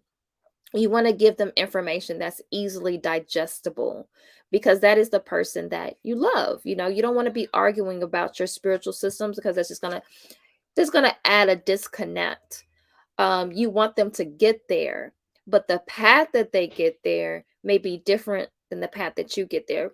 For example, if you, as a woman, like, and working from home, or homeschooling the kids, I can create my world where it looks the way I want it to look, in a sense where when I give the kids a certain lesson, I'm learning that lesson as well.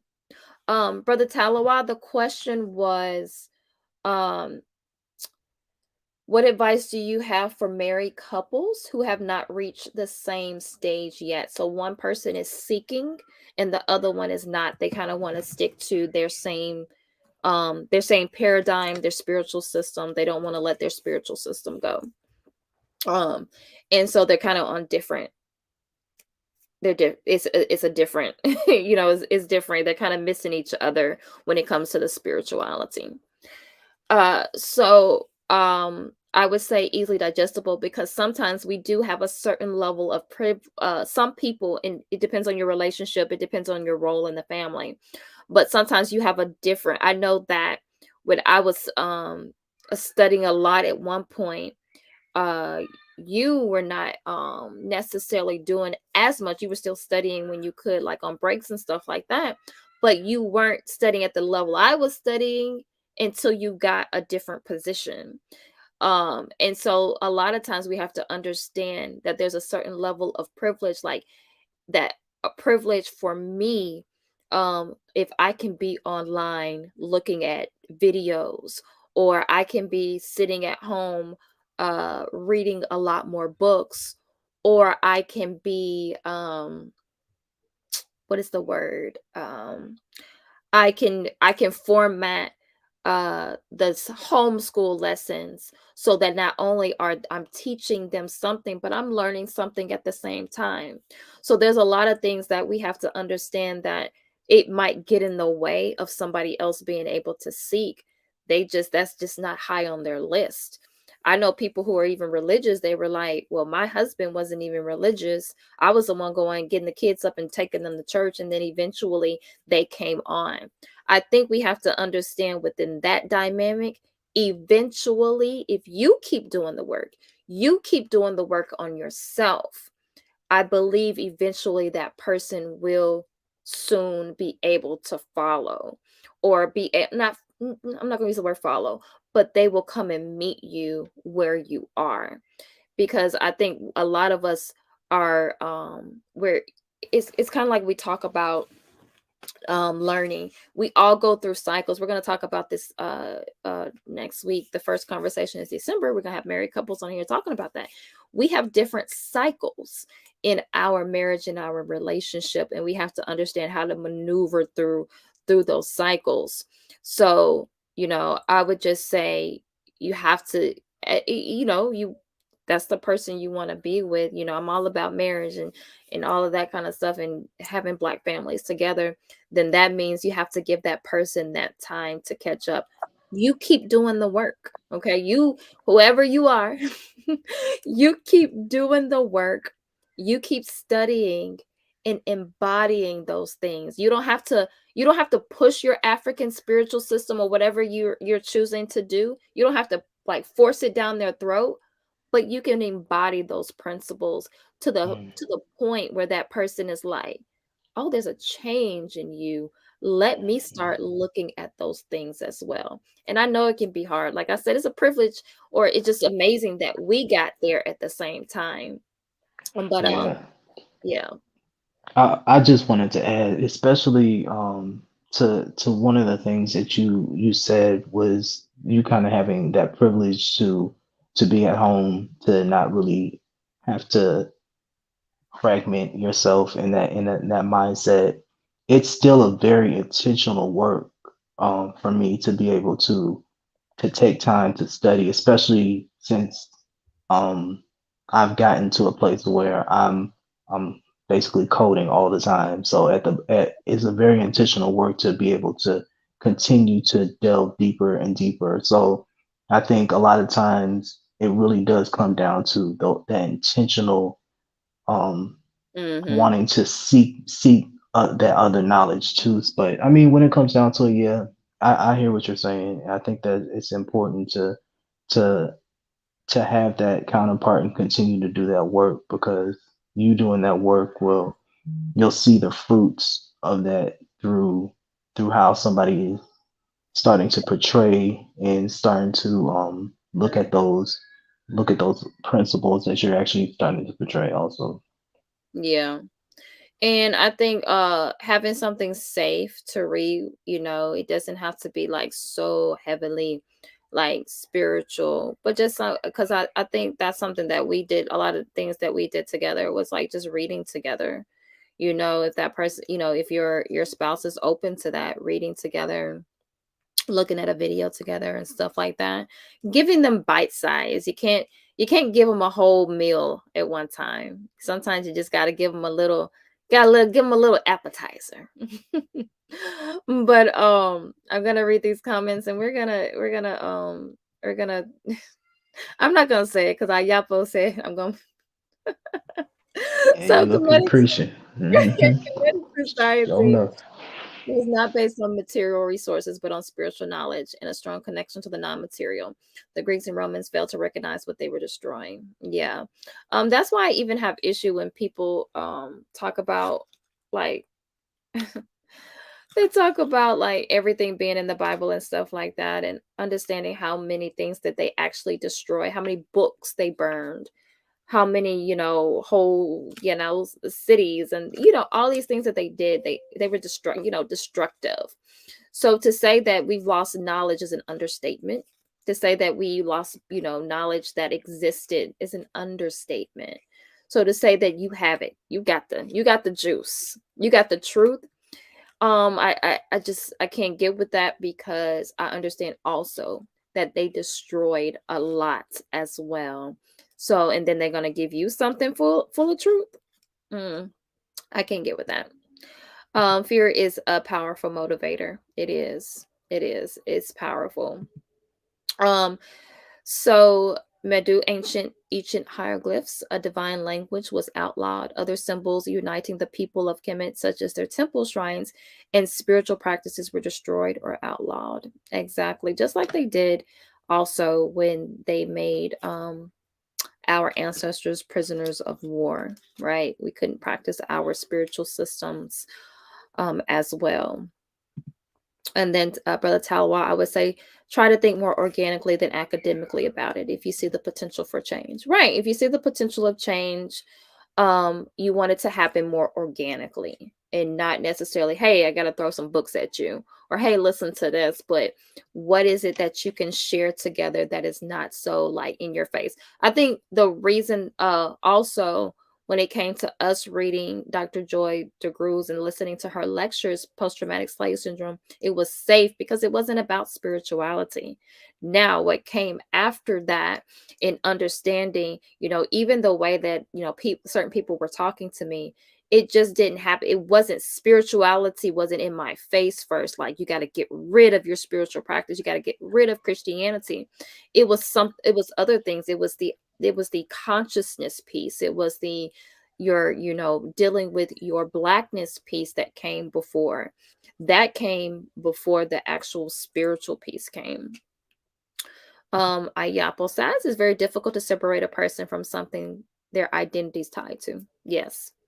A belief system, a gang, money, their education. To separate from that makes them feel that they no longer have an identity. That's very true. And that goes into what I was going to say about the whole idea of the source, who the source is. So you can only be, there's something I wrote down earlier today, you can only be good as your source. So it just makes me think of, when people say, well, people are not necessarily being Christians, I think it's the inception. I believe it's the inception of Christianity into African people's lives. The inception of Christianity into our lives was torture, torment, murder, rape, killing, all of those things, all of those things. That's the inception of Christianity into our lives. So that is what we embody when we become Christians, because that's what we received. Now, you can also argue the fact that Christianity, also the God of the Bible, when you talk about somebody being a jealous God, a vengeful God, the great colonizer, when you talk about a God like that, that's what you also you also become as well. You're becoming your God that you're serving. We say these things and we say them proudly, like, my God. We, even the way we say, my God, my God, what I'm saying? Like, we say those things in a very, like, this is my possession, right? Even the whole idea of blessed and highly favored. Well, technically in the Bible, like, God's not supposed to necessarily favor anyone, but these people are walking around saying they blessed and highly favored. I've heard people in my family say, "Oh, well, my God, God loves other people, but he really loves me." So there, or when something happens, like a tragedy happens, and people say, oh, well, God had his hand on me, that my next door neighbor, they died, but God had his hand on me. So we talk in a way that is like the God you serve. And so when people say, well, you're not necessarily exhibiting Christian attributes, you are exhibiting Christian attributes, because that is the God you serve. You can talk about, there are some good principles that are in the Bible. Yes. There's some things, there's some proverbs that you can take and you can be like, oh, these are good. There are people who have used the words in the Bible to manifest and get land and homes, the prayer of Jabez, all of that. Those things do exist, but I cannot point those things out and also dismiss who the God in the Bible was and dismiss all of the other things and the inception of how we received Christianity is also important to understand as well. So those things are really much paramount to what you see Christians being. Christians are being who their source is, because you can only be as good. It's kind of like whoever teaches you, you can only be as great as your teacher. If your like, for example, if you're a musician and your teacher has only like, your teacher's not that good, you probably not going to be that good. But if your teacher has toured all over the world and is an amazing musician, you have the ability to be just as amazing as that, because that is your teacher, right? So that's the thing, like your power source is who you deem as the creator, who you deem as your power source, who you deem as the divine, as the true living God. That is what you are going to exhibit. It's just like parenting. Most kids, they strive to be like their parents. So when you see your children enacting certain things, you have to stop and you have to say, oh, I did that. When you hear your kids cussing, like, they got that from me. When you see your kids playing with their toys, and a lot of times they're acting like you. So that's what Christians are doing. That's why I don't look surprised when I see Christians acting a certain way. Not anymore. I used to. But I'm not surprised when I see Christians acting a certain way, because that is who they're exhibiting. They're exhibiting their power source. They're exhibiting their God. That is who they have become. And we have to understand how we as people who have removed ourselves from that, we cannot always sit and try to debate with that, or try to make terms with that. I love what Liberated Soul said, and I think I'm going to use that. Go read this book, and then we can have the conversation. Go read these books, go read that, go get that knowledge, then we can have these conversations. If you have it, and then we're going to have to talk about these books first and see what you have received, or are you just reading from a place of defending? A lot of us do that as well, reading from a place of defending, of being defensive about what we have been taught. So, any thing you have to say to that? I am going to be winding it down. Nah, I think you said just about everything, baby. That's Okay. it. So Hack said, I was just told I don't understand the Bible because God has to give me the understanding. I was born at night, but not last night, right? They say Right, absolutely. right, they say those things. It's laughable.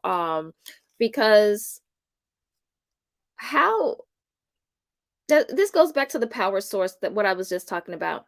How arrogant for you to say that, but also that's like me telling I can't even imagine being that type of mother where I tell you, this is how you can get to paradise with me, but I'm going to put you through all these tests and I'm not going to really give you the understanding. Like, that's what is that? Narcissism? The psychotic? I don't even know what to say, but that again, that's why we see our people in a certain way and at a certain are enacting a certain behavior, because if that's the God that you serve, or you're saying God has to give me this understanding for me to what, act right, like, or for me to get this knowledge, that's a problem. That's a problem, and I can't get with that, y'all. Like, you can help me understand, but I can't. Sure. So probably one of the most disheartening parts of the Christian mind is that they will give praise when good things happen to them. Mm-hmm. Yeah. Yep. That's Yeah, that's that's what you just spoke to. mm-hmm. That's Blessed and highly it is favored. disheartening. To or even they even want bad things to happen to you, and then when it does, it's like that was supposed to happen because the this and this. Oh, Mm. that was something that I did see. When we left religion, it was like, you'll be back Yeah, they because wanted they wanted to they see want us to, fall. yeah, they want to see us fail, right? So that's disheartening just because how do you love somebody? Again, that goes to your power source. Like if you think if you are you worshiping a God who puts you through these tests and say like, I remember I used to recite this, you probably gonna laugh when I said that. I used to say things like, God gives you the freedom so that you can choose him. Hmm. And you just be like, when you be like, what was I saying? Brother Deep Tyler said, psychosis. I think sometimes the things we see as good is also problematic, especially in how relationships are discussed, like materialism, individualism. Mm. Ooh, Brother Yep. Tyler, You that is said a a whole word whole there, bro. word. For real. Yes, that's a whole word. Because I always and I talk about that, we talk about that with our kids about good and evil. I don't like even using those words or good and bad. I don't like using words good and bad. I always say, is it helping or is it hurting you?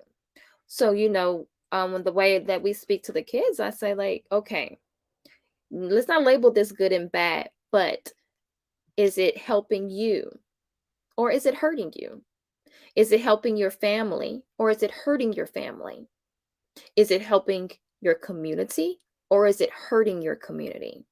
And we have to do those things in those levels because one, most people are not logically, you're not going to do something that hurts yourself, even though people do. They do things that hurt themselves. So then if it's not hurting you, then is it hurting the ones that you love? Okay, if it's not hurting the ones in love, then is it hurting your community? We got to think of all of those different dynamics as well.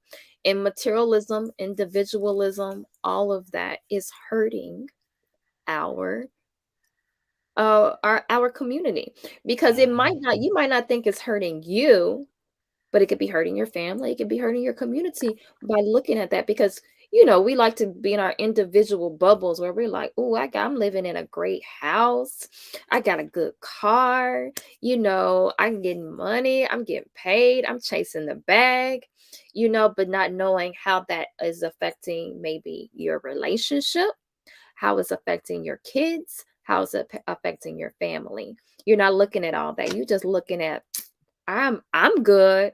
I'm doing good. And the piece of how we're not even looking generationally. We're not looking past ourselves. We only want to be good right now. We good right now. Don't worry about how our kids are going to be in the future. I'm good right now. That's an issue as well. Charles said, and when bad things happen, they will say, God had to allow those things to happen to me to make me see the light. Yeah. And that I have a big issue with that. I cannot say people go through just terrible things and then people say, "Oh, well, that made me a better person." No, that made me a shut off person. That made me a person who probably can't exhibit the right emotions. That made me into a narcissistic. All of these things you got to think about. I mean, even the whole beating your kids thing, right? A lot of people say there are a lot of people who are like, "Yeah, I got beatings, and that made me a better person." But you like you don't have emotions, like you can't emote. Like there's some things that are you have issues with. I'm not going to get into, because I don't know what people go through, but there are some things that show, like when people say certain things, I can actually see the evidence of how that actually harmed, how they were actually been harmed, or they're dealing with things that they have a hard time they're dealing with some things. And so I think we say those things because we don't want to say my mother hurt me, or my grandparent did not treat me the way that I should have been treated, or my father was just cold. Like, we don't want to say those things, especially if that person no longer is on this plane, especially if they have transitioned. We don't want to admit certain things to ourselves, and that keeps us from healing. That keeps us from evolving, because we do not want to actually look at the things that actually hurt us. And that's a big issue in our community. Ayapo said, I look at it in terms of me and my children. If my child needed directions to my home, would I not give them a roadmap and tell them how to get to me instead of saying, I'll leave you clues? Exactly. Kind of father, what kind of mother would I be if I did that? And I know some people who do operate like that as parents. I heard someone on another panel say certain things that was just, I was like, yo, like, you say that to your kids? They're children. They're still learning. They're still, they still, they're not even comfortable in their bodies yet, right? Like, and you're telling them these, you're saying certain things to them that are detrimental to their psyche. But again, that person was a Christian, and that person was all, is in that paradigm, right? And so that's a hard time. That's why when we have these conversations with people who don't see African spirituality or African systems as natural, they end up they do end up, yeah, they do end up they end up in a unnatural state mentally. And so that intergenerational piece, I'll wait for December. Yes. I'm excited about that conversation. So shout out to Brother Talawa, who is going to be joining me on a conversation December 8th. Excited about that conversation because it's time for us to put some things away that it's time. It's time. Okay, so last comment here. Dad, why have you cursed me and subjected me to nonstop punishment at the hands of the bullies on the playground who hate me because you were disobedient, and you are my chosen and I love you. And that wraps it up. That makes a lot of sense. Yes, great comment. So everyone, this was a wonderful conversation. I really enjoyed it. That's a little peek into my journey. I could go on for hours about the things that I've learned, the things that we've learned, the things that Yeah.